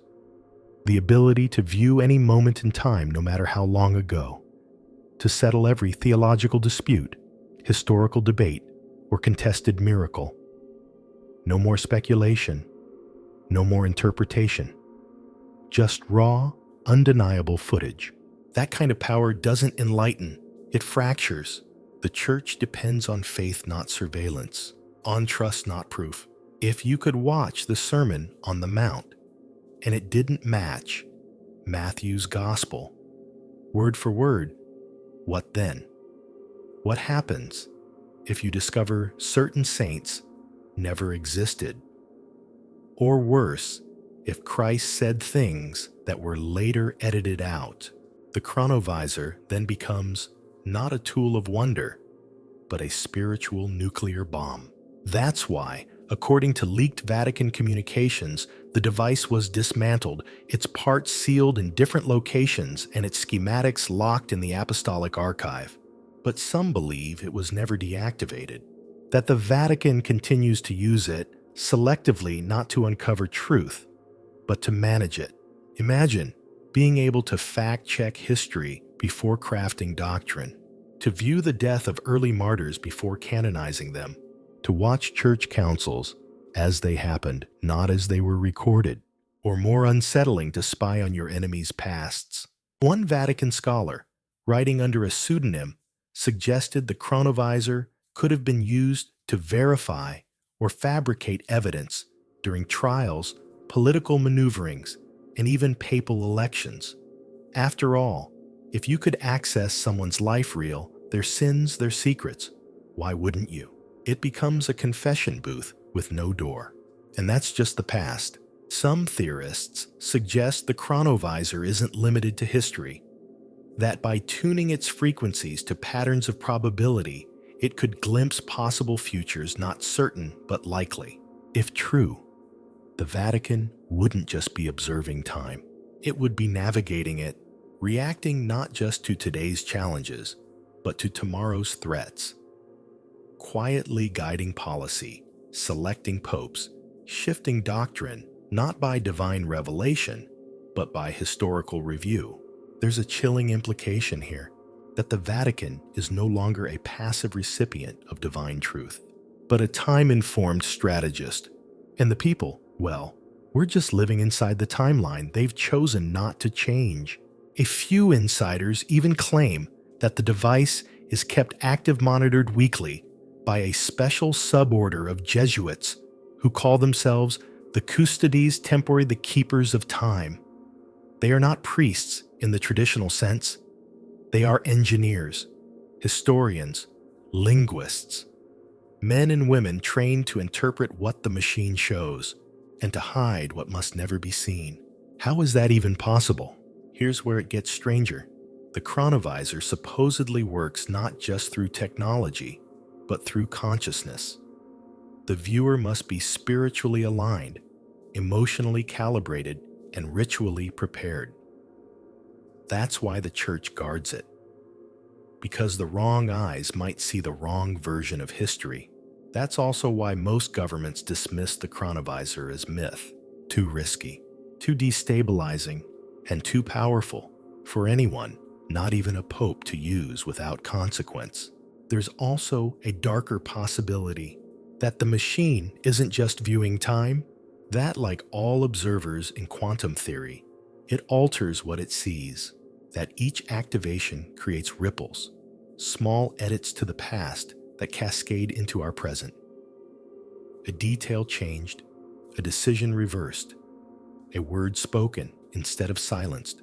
If so, then history isn't a straight line, it's a loop, and the Vatican is the finger dragging through the spiral. If this is true, then the Church's obsession with prophecy, relics, astronomy, and secrecy begins to make more sense.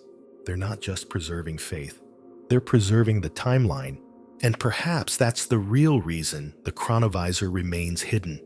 Because it doesn't just threaten to reveal God, it threatens to show that we've been playing with time all along, that the miracles weren't miracles at all, but messages from observers in the room next door, watching, recording, choosing which version of truth we get to live in.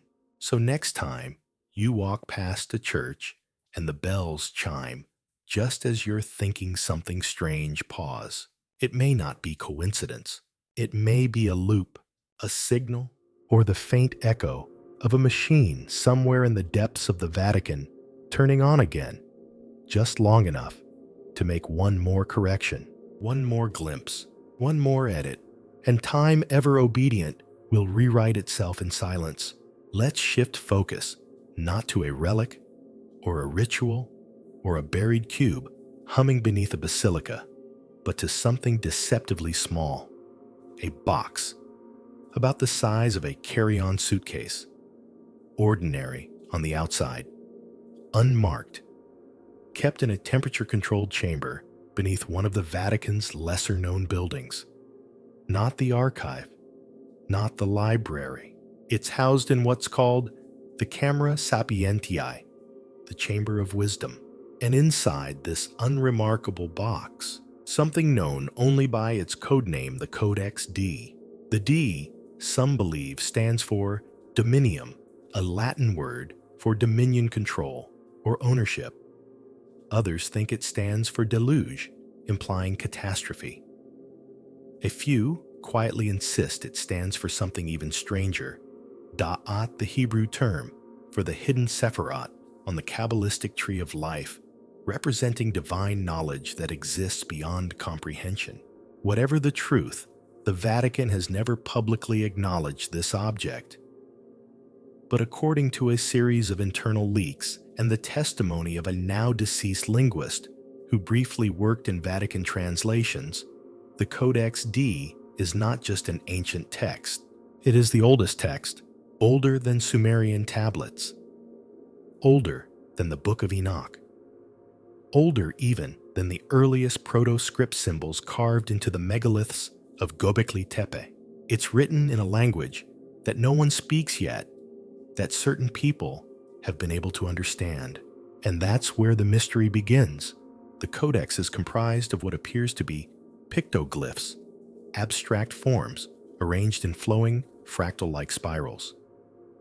They defy normal grammatical structure. They loop. They interlace. Each symbol is connected to the next, not just visually, but according to those who've seen it cognitively. Reading the codex, one scholar said, feels less like deciphering and more like remembering. That's right. Multiple readers have independently reported a sensation of déjà vu while scanning its pages, as though the text is not teaching them something new, but reawakening something deeply buried. One Vatican psychologist who examined readers afterward noted an unusual consistency, elevated heart rate, brief fugue states, and strange vivid dreams involving geometry, blinding light, and often a garden. Always the same garden, a circle of 12 trees, a central pool, and something vast and silent watching from beyond the foliage. The Vatican's reaction to these experiences: silence. They don't allow readers access anymore unless under strict neurological monitoring. And they never allow photographs. There is only one complete copy of the Codex D. It is written on what appears to be a form of pressed bark or synthetic parchment, carbon dated somehow to over 13,000 years old. The ink contains no recognizable compounds. Its particles float just above the surface of the medium, refusing to absorb. Light does not reflect properly off the symbols. In some wavelengths, the letters vanish entirely, So where did it come from? That's the Vatican's most closely guarded secret. The leading theory, unofficially of course, is that it was discovered in 1944 inside a cave in the Bekaa Valley of Lebanon. A Vatican-sponsored archaeological team claimed they were investigating a Christian hermitage. But what they found, according to one brief surviving note, was a chamber filled with carvings not just on the walls, but embedded in the very stone. At the center of the chamber was the box and the codex. They took it, sealed the chamber, and dynamited the entrance. No official report exists of the expedition. The entire team was reassigned. 3 members died within the following year. The remaining records were classified under Archivum sub voce, a designation meaning for ears only reserved for church material too controversial to even be cataloged. So what does the codex say? That's the million-soul question. And the answer depends on who you ask. One reader, a Vatican linguist, claimed it describes a time before time, a pre-civilization, not of humans, but of architects, beings who seeded the earth with consciousness, language, and symbolic thought. Not gods, not angels, something in between. Another reader believed the codex was a map, not of geography, but of spiritual states, a guide to remembering our place in a layered reality, where what we call life is just one membrane among many. A third interpretation, kept in a red sealed envelope in the Pope's private archive, describes the codex as a warning. A record of a fall, not the biblical fall of man, but a fracture in the original design. A rupture that scattered memory, severed beings from their source, and created the illusion of time. If that's true, the codex isn't just a book. It's a post-it note from the universe, a gentle, terrifying reminder you are asleep. And the church, it's holding the alarm clock. The implications are enormous. If even a fraction of the codex's ideas were made public, theology would collapse. Not because it disproves God, but because it reframes everything we thought we knew about Him. Creation, not a one-time event, but an unfolding algorithm. Heaven and hell, states of coherence and fragmentation. Sin, a kind of amnesia. And salvation, remembering. Remembering what? That you were never separate. That the light was never outside you. That the story of Eden was a metaphor for forgetting your own divinity. Some believe this is why the Codex D has never been translated, digitized, or even discussed in modern theological circles. Because it's not a heresy. It's an update. And the church is still running version 1.0. So, the Codex remains in its box, sealed, guarded. Read only during certain cycles, solstices, equinoxes, when ancient ritual calendars align. The readers are rotated. The chamber is purified. The guards speak in code. And the text, it waits. Because the Codex D doesn't demand to be understood. It demands to be remembered. So, perhaps the greatest mystery isn't what it says, but why it was hidden, not by the church, but by whoever wrote it. Maybe it was buried because we weren't ready. Maybe it was sealed to protect us from ourselves. Or maybe, just maybe, it was left behind on purpose. A breadcrumb, a seed, a mirror, waiting for the right moment, for someone not pious, not powerful, just aware to open the box. And finally say, I remember, every so often beneath all the ceremony and incense, beneath the Latin invocations and solemn homilies, a strange question surfaces inside the Vatican's highest halls. Not spoken aloud, of course, not written down, just considered. What if the second coming has already happened? Not the kind with trumpets and fire, not clouds parting over Jerusalem, but something subtle mist, or even deliberately hidden. And stranger still, what if the Vatican knows? It sounds absurd at first, but then you start to notice patterns, tiny shifts in doctrine, hesitant statements, doctrinal clarifications that soften the literalness of older interpretations. And if you're paying close attention really close, you'll realize that the church sometimes talks about Jesus as if he's not coming but watching, already here, or worse, already gone. Let's rewind. The book of Revelation ends with the promise of Christ's return. A new heaven, a new earth. But nowhere does it specify how. And nowhere does it say the return will be recognized by all. What if it wasn't meant to be a global spectacle? What if it was meant to be a test, a kind of spiritual quality control? Insert the divine into the world unannounced and see how people react. Who recognizes the light? Who ignores it? Who tries to snuff it out? And what if we failed?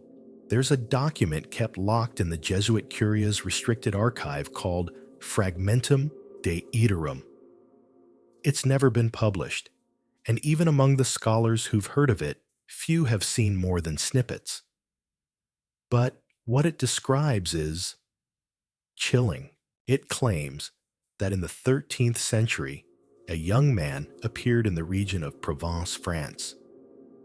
He performed inexplicable healings, spoke dozens of languages without learning them, taught messages nearly identical to the Gospels, but with one key twist.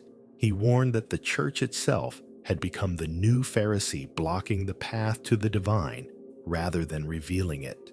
He was arrested, interrogated, executed by local bishops whose correspondence with Rome was classified under a title used only for existential threats. And then, all records of his existence were purged, but the fragmentum survived, barely. It ends with a quote, allegedly attributed to this man during his final hours. "I came to remind you of yourselves. You crowned me with silence.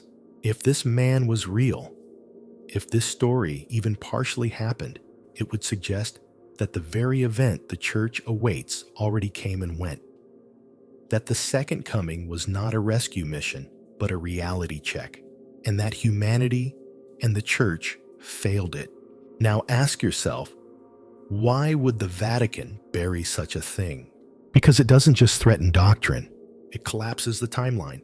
If the second coming already occurred, then the entire eschatological machine judgment, rapture, the kingdom to come, goes into spiritual foreclosure. We're not waiting for a divine reckoning. We're living in its aftermath. One interpretation of the fragmentum suggests something even stranger, that the man wasn't Christ reborn in flesh, but a kind of mirror, a soul tuned perfectly to the frequency of divine consciousness, an echo, not a replay. In this view, the second coming is not a singular event, but an ongoing test. Each century has one, a soul that shines, a whisper of the original light, and the world's reaction to them becomes a mirror of its spiritual health. If that's true, then perhaps the Vatican has been watching quietly, monitoring figures across time who might have carried that divine echo. Joan of Arc, Francis of Assisi, Teresa of Avila. Others less known, perhaps less successful. A child born in Tibet, a refugee in Syria, a protester in Myanmar. People who don't start religions, people who remind. It would explain the church's strange behavior toward mystics. They canonize some, silence others, keep close watch on the ones they can't quite categorize. And it would explain the Vatican's prophetic surveillance unit. Yes, it's real. Though never officially acknowledged, it operates under a broader doctrinal office called the Pontifical Commission for Spiritual Anomalies. Their mandate to track global reports of extraordinary individuals, not saints, not prophets, just anomalies. People who exhibit Christ-like attributes without affiliation. People who challenge power structures gently but persistently. People who seem to wake others up just by speaking. The Commission logs these cases, observes patterns, assigns field clergy to investigate under the guise of ecumenical outreach. Sometimes those individuals are brought to Rome. Sometimes they disappear, all unofficially, of course. The Commission's files reportedly contain references to dozens of such cases in the last 50 years. The language they use is careful clinical. Subject exhibits high-density charisma with trans-rational articulation. Incidents of spontaneous empathy generation observed in secondary contactees. Unprompted dissemination of pre-canonical metaphors. Translation: these people are waking others up, and no one told them how. So what does the Vatican do? In some cases, they engage, try to channel the movement into harmless directions. In others, they smear. In rare instances, they absorb the message, reframe it as something the Church already teaches, and the original voice fades. A dozen modern mystics have disappeared this way. One day they're speaking to hundreds online, the next gone. No farewell, no trace, just a digital silence. Is it all paranoia? Maybe, but maybe it's strategy. Because if the second coming is ongoing, if it's not a man but a frequency, then the Church faces an existential dilemma. Either help people tune in, or do everything possible to jam the signal. Because what if salvation isn't about waiting for a man in robes and light? What if salvation is remembering who you are? That would make the Church not a gateway, but a gatekeeper. And perhaps the most unsettling truth of all, that we've been looking for God in the sky when the signal has always been inside us. Soft, persistent, uncommanded, waiting. So the next time someone tells you to prepare for the return, maybe ask them, return from where? Because if the Christ light returns every century in the quiet words of a child or the poetry of a stranger, then maybe the question isn't when will he come? Maybe the question is, did you notice when he already did? Among all the chambers, secrets, and coded archives, the Vatican guards perhaps none is more quietly unnerving than what insiders refer to as the language of light. It's not a doctrine. It's not part of Scripture. It's not even officially acknowledged by the Church. And yet deep within the Vatican's linguistic and theological research divisions, particularly a Jesuit-run facility known only as Corpus Veritatis, this language is the subject of hushed study, obsessive documentation, and profound unease. So what is it? Let's start with a case from the early 20th century. In 1906, a 6-year-old girl in southern Italy reportedly began speaking fluently in a language unknown to her family, school, or local clergy. She spoke it during sleep, sometimes while staring into space. The sounds were unlike anything anyone had heard, soft, melodic, full of harmonic intonations that didn't match any known syntax. The diocese called in linguists. No matches. Then the Vatican got involved. The child was relocated to Rome under the guise of treatment. She was examined, questioned, observed. During one such session, she pointed to a crucifix and uttered a sentence that, when later translated not by decoding, but through what was described as empathic cognition, meant, "He came from the brightness between the notes." Let that linger. She died of unknown causes a year later. But she was the first confirmed case of what would later be called glossolalia of the unknown spectrum, a spontaneous manifestation of an untranslatable language accompanied by altered states of awareness, profound calm, and sometimes radiant light phenomena. The Vatican didn't bury this event. They categorized it, and they began looking for more. Over the next century, Dozens of cases emerged across all continents involving children, monks, even atheists. None had studied similar sounds. Most had never heard of the others. But the patterns, unmistakable.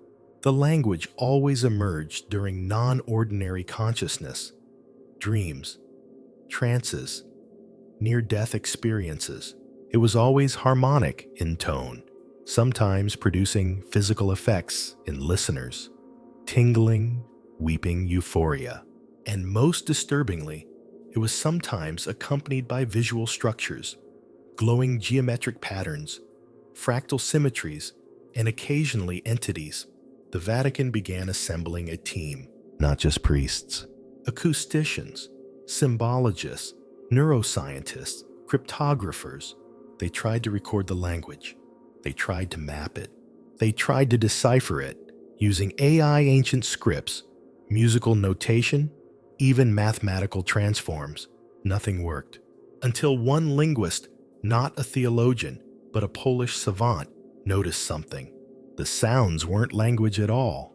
They were light compressed into sound. When run through advanced Fourier analysis, the audio revealed complex light wave harmonics, as if the speech itself was not being heard, but decoded by the brain into frequencies of visible and invisible light. He called it Luxvox, the voice of light, and in that moment, everything changed. The Vatican shut down public references. The term language of light became an internal code filed under Class A restriction, on par with relics of unknown origin and prophecy correlatives. Why the panic? Because if the Luxvox is real, if it's not language in the way we think of it, but rather a carrier wave of divine cognition, then traditional theology starts to look like kindergarten. This wouldn't just be a new tongue. It would be the original frequency of creation, the sound behind the words of Genesis. The vibration, spoken when "let there be light," wasn't poetry, but literal physics. Let's go deeper. Some Vatican experiments attempted to reverse engineer the Luxvox tone. They played fragments back in controlled environments, soundproof chambers, sealed chapel crypts. The results, mixed. One cardinal went into convulsions, claiming to see the face behind the veil. Another man, a linguist and devout atheist, wept uncontrollably for 6 hours, saying only, "It wasn't God. It was all of us, together."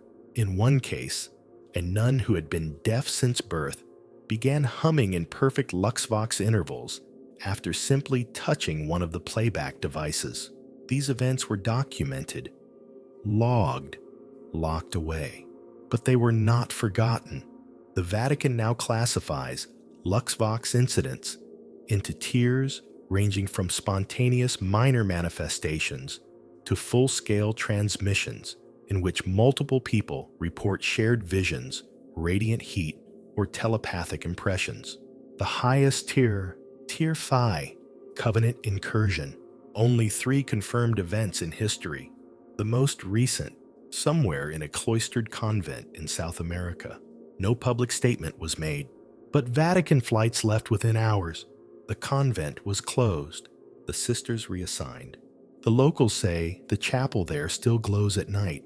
Now, what does this mean? Some scholars inside the Vatican believe Luxvox is not a divine anomaly. It's a signal, a kind of cosmic push notification. The voice of creation, checking in, updating, adjusting. Others believe it's a remnant, a leftover feature of humanity's original design. A resonance that once connected us to each other, to nature, to source. Lost after the fall, suppressed by language, replaced by dogma, and now slowly, dangerously coming back online. There's even a theory that some early biblical miracles were triggered by fragments of this tongue, that Moses didn't part the sea through divine will alone, but by speaking part of the Luxvox phrase that causes matter to obey intention. Jesus, too, may have used Luxvox, His words not magic, but frequency commands. Healing through coherence, multiplying through intention fields. Resurrection, not as defiance of death, but a return to vibrational signature, which is why the church watches so closely. Because if even one syllable of this language falls into the wrong hands, scientific, militaristic, or spiritual cultists, the results could be catastrophic or godlike. The Vatican's current stance: official silence, unofficial panic, because the language of light is waking up in people who've never read a Bible. It's humming in dreams, it's whispering in deserts, it's floating between the auroras at the edge of Earth's magnetic field. And every time it appears, the same message seems to surface, sometimes spoken aloud, sometimes written in light. You are returning to yourselves. So maybe the church isn't suppressing it out of fear. Maybe it's suppressing it out of incompetence. Because no hierarchy, no priest, no doctrine can contain a language that bypasses thought. That feels like truth before you understand it. So the next time a child sings something that chills your spine, or a stranger speaks in patterns that vibrate inside your chest, don't panic. Don't ask for proof. Just listen. Because you may be hearing what the Vatican fears most: not heresy, not lies, but the voice of the original you. And it doesn't need translation, only remembrance. If you ever walk the halls of the Vatican Library, not the public ones tourists photograph, but the deeper stacks behind locked glass and biometric doors, you'll find rows upon rows of volumes whose titles no one speaks aloud. Some are bound in unfamiliar leather. Some have spines covered in ash-gray vellum, their symbols embossed with materials that absorb light instead of reflect it. And some are not books at all. They're objects. Pages that seem to shift subtly when you're not looking. Scrolls that hum faintly when exposed to certain frequencies. Tablets whose surfaces feel warm to the touch, regardless of the room's temperature. These are part of a section internally known as the corpus inversum, the inverted body. It is unofficially the collection of anti-texts. So what are they? Put simply, these are documents that present radical inversions of established spiritual knowledge. Not just heresy, not just apocrypha, but material so fundamentally at odds with Catholic theology that even acknowledging their existence would fracture centuries of doctrine. They're not suppressed because they're evil. They're suppressed because they're true, or at least possible. Let's look at one, the Gospel of the Reflection. It exists only in fragments, carved into what appears to be obsidian plates recovered from a collapsed monastery in Armenia. The script is jagged looping, almost serpentine, and according to linguists, shares no lineage with known alphabets. Yet somehow, multiple people report the same translation. It tells the story of a man who comes not from heaven, but from inside the earth. He rises through dreams, appears not to the poor, but to the forgotten, the illiterate, the shunned, the mad. He speaks in paradoxes. He heals not the body, but memory. And when asked if he is God, he responds, "No, I am the one God dreamed of becoming." It gets stranger. The gospel claims that what we call reality is the refraction of another world, a kind of spiritual prism, where every person is a shard of light experiencing itself as matter. Sin is described not as disobedience, but as refusal to remember. It ends not with crucifixion, but with merging the man, dissolves into a river of voices, each one calling out in joy. We are awake. No hierarchy, no church, no second coming, just completion. Now imagine the implications of that gospel being made public. No need for intercessors, no need for priests, no need for control. The very premise of organized religion, would crumble not into atheism, but into sovereign mysticism. And that's just one text. There's another, the Book of Veils, said to have been translated from tablets found in a submerged ruin off the coast of Malta in 1913. The Vatican took immediate custody. All further dives were canceled. The site was declared a military zone by Italian authorities. The book describes 5 worlds, not planets, but states of being, each one nested inside the other, like a Russian doll. We are in the third, the world of forgetting. Above us lies the world of mirrors, and below, the world of hunger. It teaches that beings once moved freely between these realms, but a fracture occurred, a schism in the spiritual fabric. Since then, all lives are lived in fragmentation. All religions are broken maps, trying to find the original trail back. The book's most controversial claim, that no one religion has the full map, but each contains a piece, even the Vatican, but only one piece. That's why the Corpus Inversum is so closely guarded, not just by theologians, but by a unique internal office within the Church, the Dicastery of Cognitive Integrity. That's not its real name, of course. Publicly, it's known as a research branch of the Congregation for the Doctrine of the Faith, but its mission to monitor spiritual destabilization threats. That includes texts, visions, prophecies, and mystical movements that might disrupt the Church's foundational narrative, not because they're false, but because they feel true in a way the human soul recognizes. That's what makes them dangerous. Truth has a resonance. You can feel it when it hits. And once it does, doctrine becomes optional. Now here's the eerie part. Multiple individuals who've come into brief contact with the Corpus Inversum translators, scribes, even guards, report the same dream after exposure. A hallway of mirrors, a red door, and a voice that says, "You've read yourself." Not read the book, read yourself. Because that's the common theme across all these anti-texts, that we are the scripture scattered and living and waiting to be reassembled. That every sacred story is a metaphor for what the soul already knows but forgot. So what does the Vatican do with this material? It doesn't burn it. It doesn't deny it. It preserves it.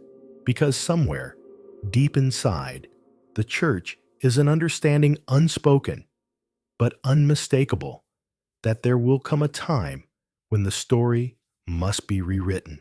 Not because it was wrong, but because it was incomplete. And when that day comes, the Church doesn't want to start from scratch. It wants to hold the missing pages and maybe offer the world a version of truth that integrates both what was and what is becoming. Some theologians believe this is why the Vatican has remained resilient despite scandals, schisms, and the collapse of faith in so many corners of the world. Because it's not just defending the past, it's curating the future, quietly, cautiously, and not without fear. Because when the Corpus Inversum speaks, it doesn't whisper in Latin. It sings in symbols. It dreams in geometry. It tells you that you are not broken. You are fragmented brilliance, and all doctrine is just scaffolding for a cathedral that lives inside your chest. So the next time you enter a church and feel something stir, something beyond the incense and marble and sermon, trust it. It might not be the liturgy that moves you. It might be the echo of the forgotten you, resonating with something stored deep in vaults that only a few ever see. Not heresy, not fiction, just the mirror you weren't supposed to find. If you stood on the rooftops of the Vatican just before dawn, before the tourists flood in, before the incense smoke rises, before the bells wake up, you might see something strange. A single light glowing in a top-floor room of the Apostolic Palace. It's not the Pope's office. It's not a chapel. It's what insiders call the Sala del Susurro, the room of the whisper. There's no plaque, no directory entry, no official mention in any Vatican architecture guide. Yet, it has existed for centuries, passed quietly, from one generation of curators to the next. And what it contains has caused sleepless nights for popes, theologians, even secular leaders who've been summoned there. Because the Sala del Sussurro is where the church keeps its final contingency, not a weapon, not a treasure, but a message, sealed in a transparent cube of quartz inscribed on what appears to be a hybrid of glass and gold leaf, is a text written in no known language. But it is always read the same way, through intuition. The message isn't read with the eyes, it's felt, absorbed. It bypasses language centers entirely. Viewers report hearing it in their own voice inside their mind, like a memory surfacing from somewhere outside of time. The message is simple, but devastating, and no, it's not written down anywhere else. The cube is not photographed, scanned, or duplicated. There are no translations filed in the archive. Only those brought into the room know what it says, and they are sworn to silence. Yet, whispers always leak.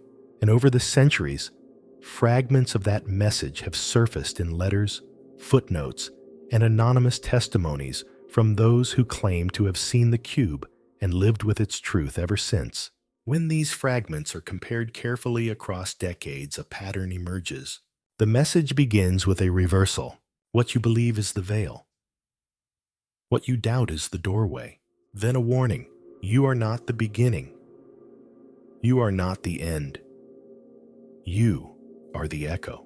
And then the reveal. The God you seek is you, awakening through time, dreaming itself into pieces so that reunion becomes meaning.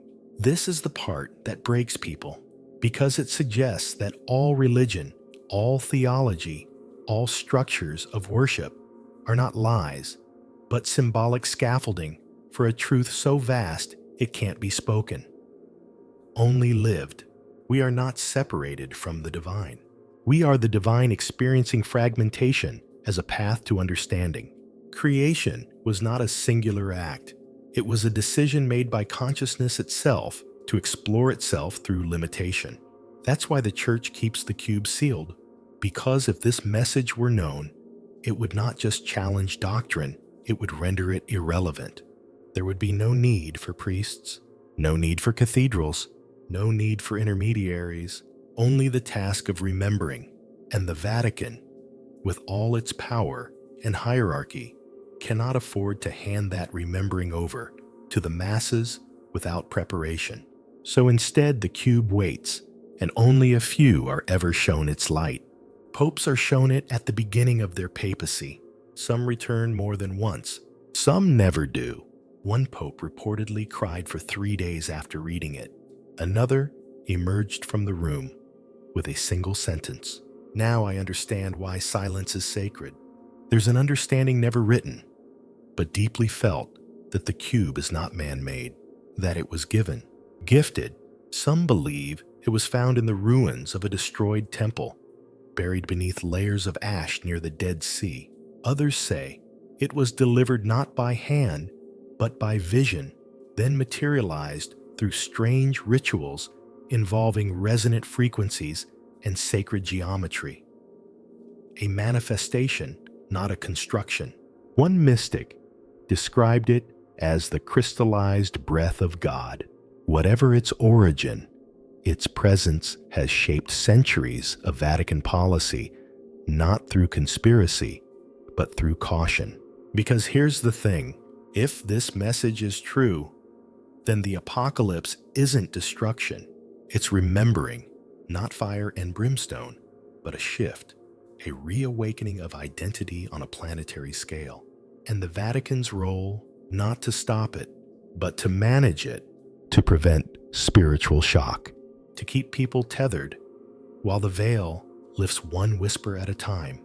That's why mystics throughout history have been half embraced, half feared. Why prophecies are carefully controlled.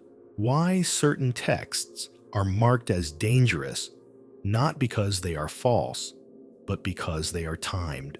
Not yet. Not now. Soon, one priest, in an unguarded moment, referred to the cube as the failsafe.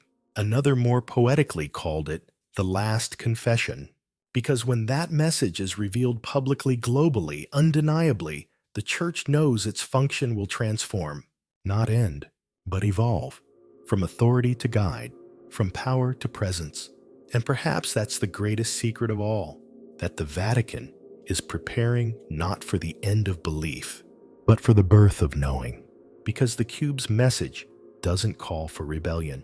It calls for reunion, not to destroy the sacred, but to become it. One day, perhaps, when the world is fractured enough to listen and silent enough to hear, the cube will be revealed, not with trumpets, not with fear, but with a whisper, and people upon hearing it will not kneel. They will remember, and they will look inward, not upward, and say, not save me, but welcome back.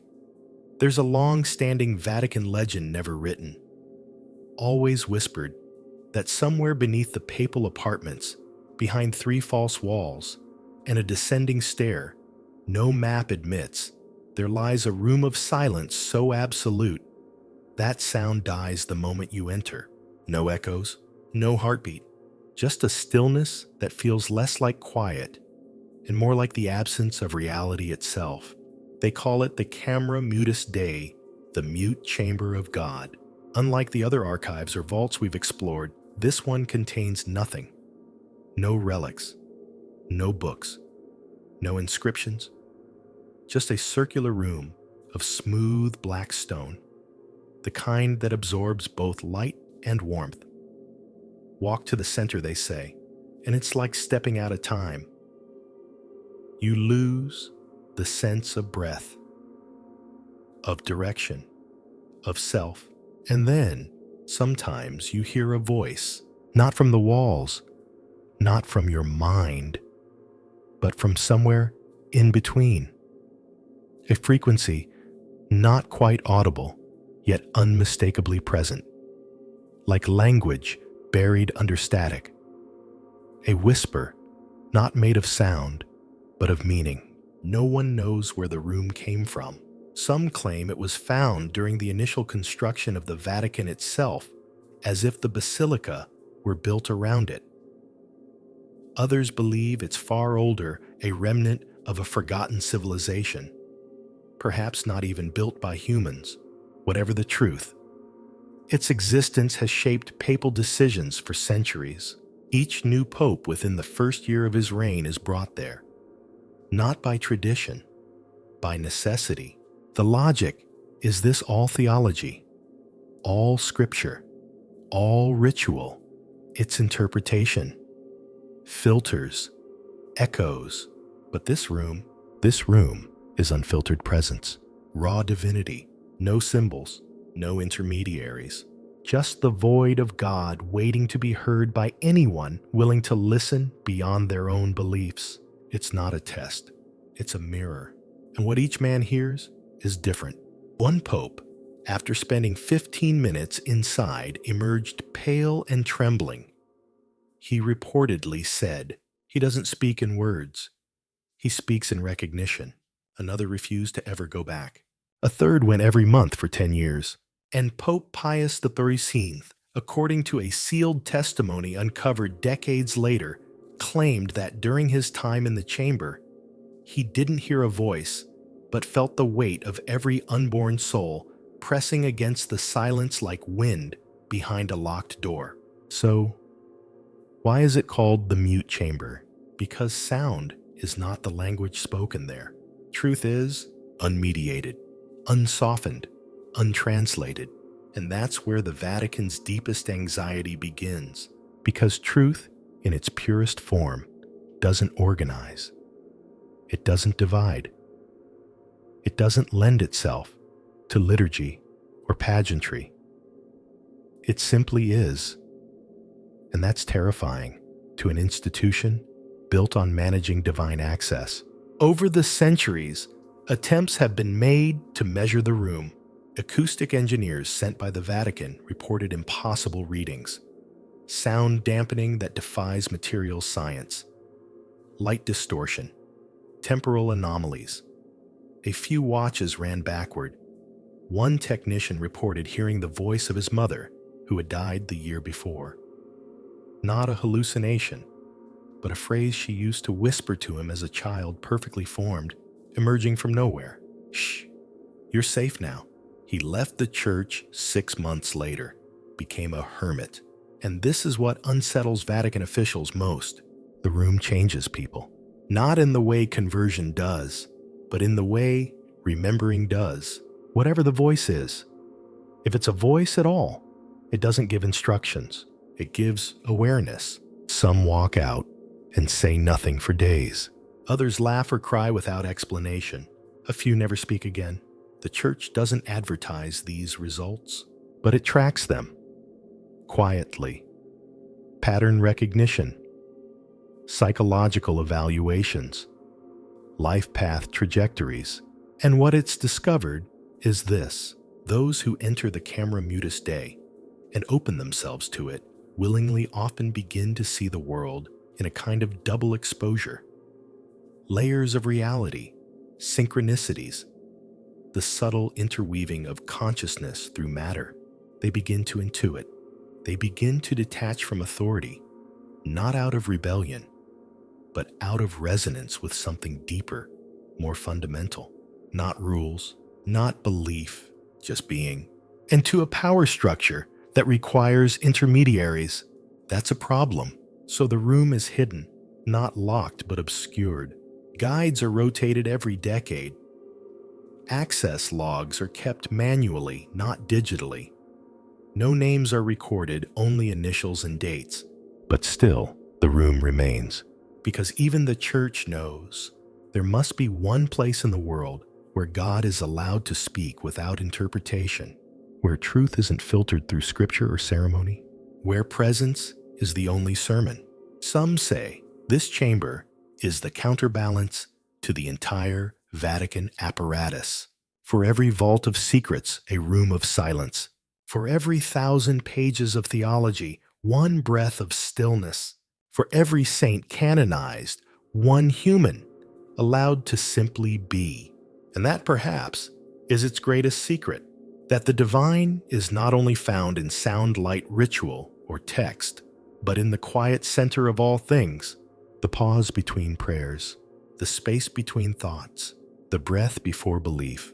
So if you ever feel like something deep inside you is waking up, not with answers, but with the quiet certainty that nothing has to be added, you might be hearing it. Not the room, but what it represents. That voice, that presence, not demanding worship, not asking for faith, just waiting for you to sit still long enough to notice. Because the greatest cathedral is not in Rome. It's in the silence behind your thoughts. And in that space, you are not a follower. You are not lost. You are not a question. You are the answer whispering back. Not far from the Vatican gardens, tucked between quiet courtyards and unassuming offices, stands a structure known by very few, the Sanctum Immaculatum. It's not on any tour.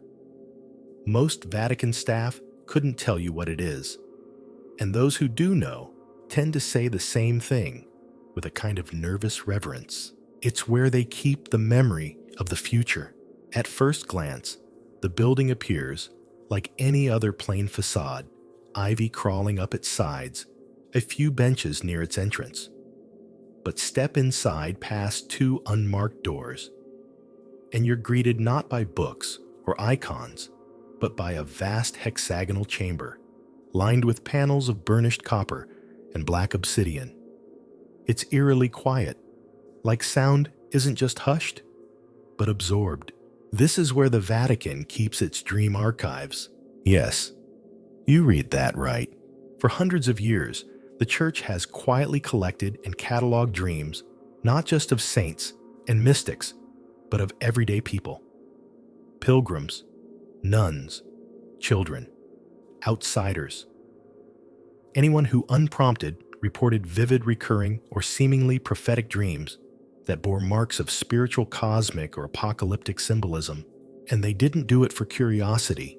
They did it because of a theory passed down from a forgotten Gnostic sect and rediscovered in fragments during the Renaissance. Dreams are the language of the divine before thought.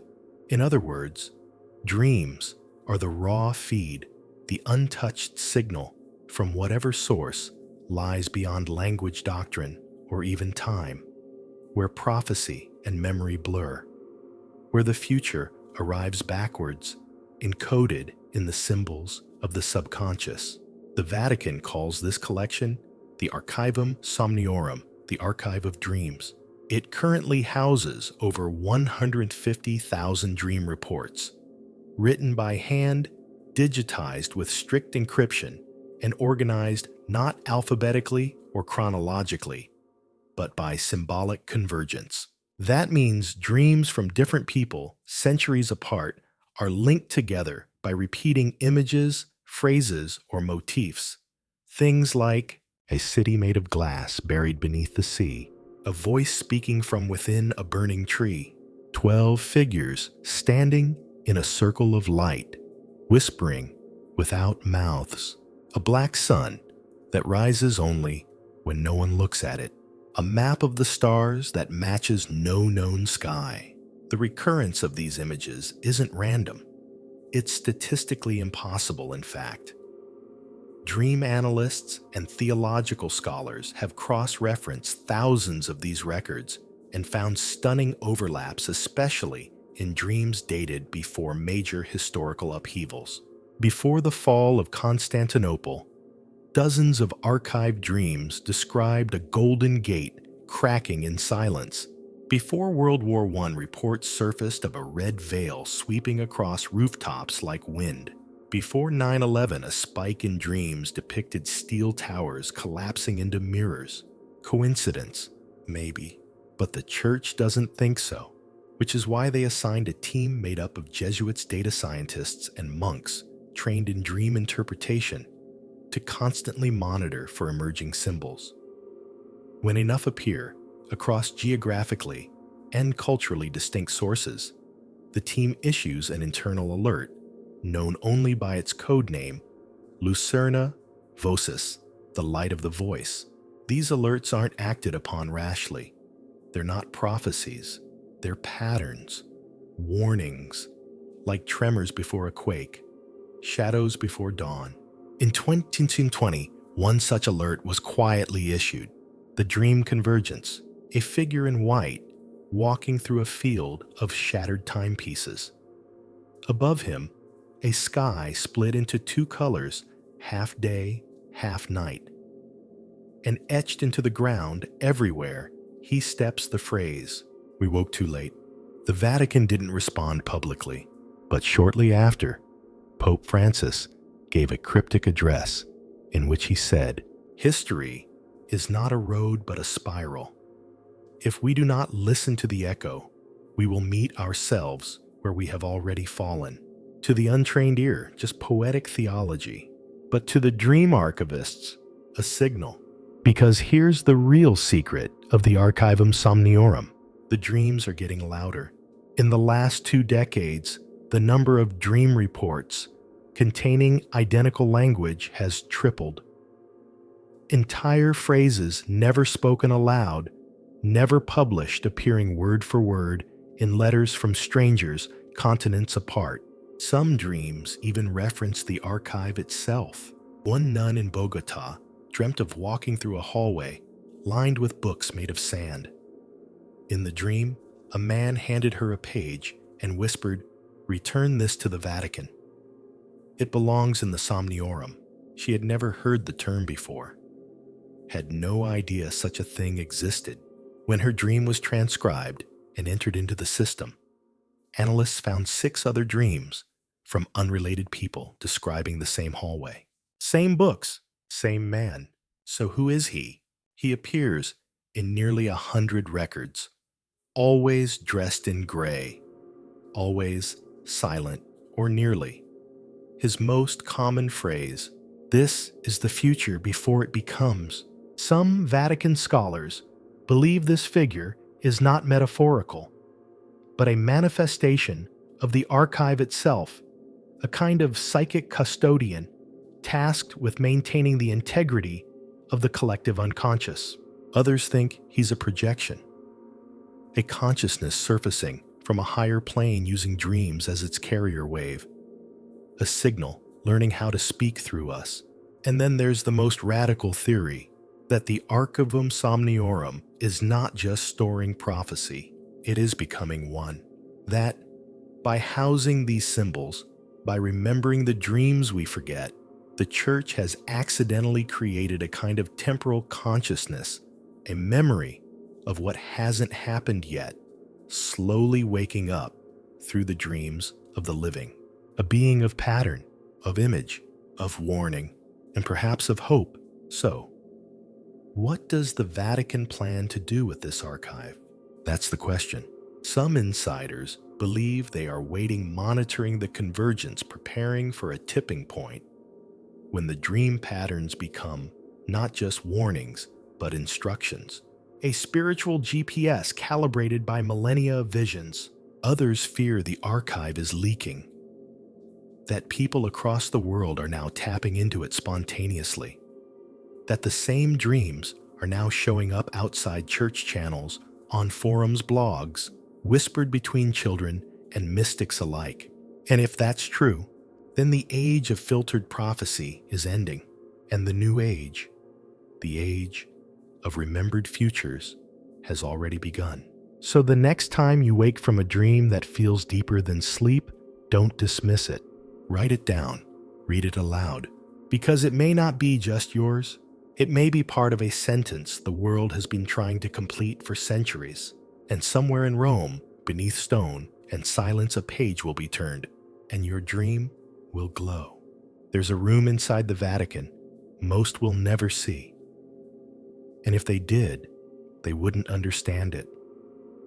Not because it's dangerous, not because it's locked, but because it's empty.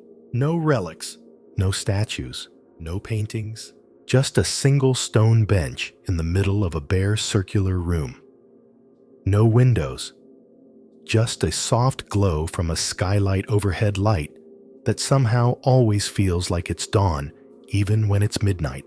The room has no official name, but within certain circles, it's referred to as the Chamber of Waiting. Its purpose: to sit, to listen, not to God, not to saints, but to the one thing the Church has tried for centuries to speak over, to name, to define: the unknown. Because for all the Vatican's libraries and liturgies, its ancient scrolls and secret rituals, it remains perched on the same edge the rest of us live, on the edge between knowing and not knowing, between doctrine and mystery. And in this room, there is no doctrine, only breath, only stillness, only the awareness that despite all its history, all its reach, the Church has never truly controlled the mystery it claims to represent. Here the questions aren't answered. They're honored. This is where retiring cardinals sometimes go during their last days to reflect on the moments when they didn't know, when the veil thinned and they glimpsed something bigger than the structure they served. It's also where the Pope comes privately on the eve of every Christmas. No entourage, no choir, just one man sitting in silence beneath a sky made of glass. Sometimes he leaves a note, folded paper, no name, just a sentence placed on the bench, collected before dawn. Some of those notes have been saved. A few have leaked. One simply said, "Let the silence have the last word." Another, "We must become smaller to remember what holds us." And one, dated Christmas Eve, 2013, "He never left." We stopped recognizing the way he moves. The Chamber of Waiting is the Vatican's quiet confession. Its humility, its admission that behind all the secrets, all the protocols, all the walls of stone, and centuries of sound, the most sacred thing is still, and always has been mystery. And mystery does not belong to any church. It belongs to all of us, to the child watching dust in a sunbeam, to the monk waking in a desert with a song in his throat, to the woman who sees her lost mother in a stranger's smile, To the man who dreams of a city he's never visited and wakes up crying, because the divine is not locked away in vaults. It's not encoded in forgotten gospels or buried in obsidian cubes. It's in you always, in the stillness, in the breath, in the way your body knows when to lean toward warmth and when to pause before speaking, in the moments when the noise of the world falls away and something unnameable brushes past the edges of your soul. That's what the Vatican at its most honest has always known. And that's why, for all the fear, all the concealment, all the architecture of secrecy, there is still hope. Because no vault can hold the infinite, no hierarchy can mediate a whisper meant for everyone, and no mystery once awakened can ever truly go back to sleep. So maybe all the secrets were never meant to stay buried. Maybe they were just waiting patiently for us to become still enough to hear what has always been speaking, not from above, not from behind marble altars, but from the quiet center of ourselves, the light between thoughts, the hush behind breath, the stillness in which God remembers our name not as a king, remembers his subjects, but as a mother remembers her child before they are born. Maybe the final Vatican mystery isn't about angels or time machines or alien archives. Maybe it's this, that the church itself is just a story we wrote to remember something bigger. And maybe now it's time to finish the story, not with answers, but with a return. So, when the bells fall silent, when the sky goes dark, when all the books are closed and the incense has faded, there you'll be, alone with the mystery. And maybe, just maybe, this time you won't look away.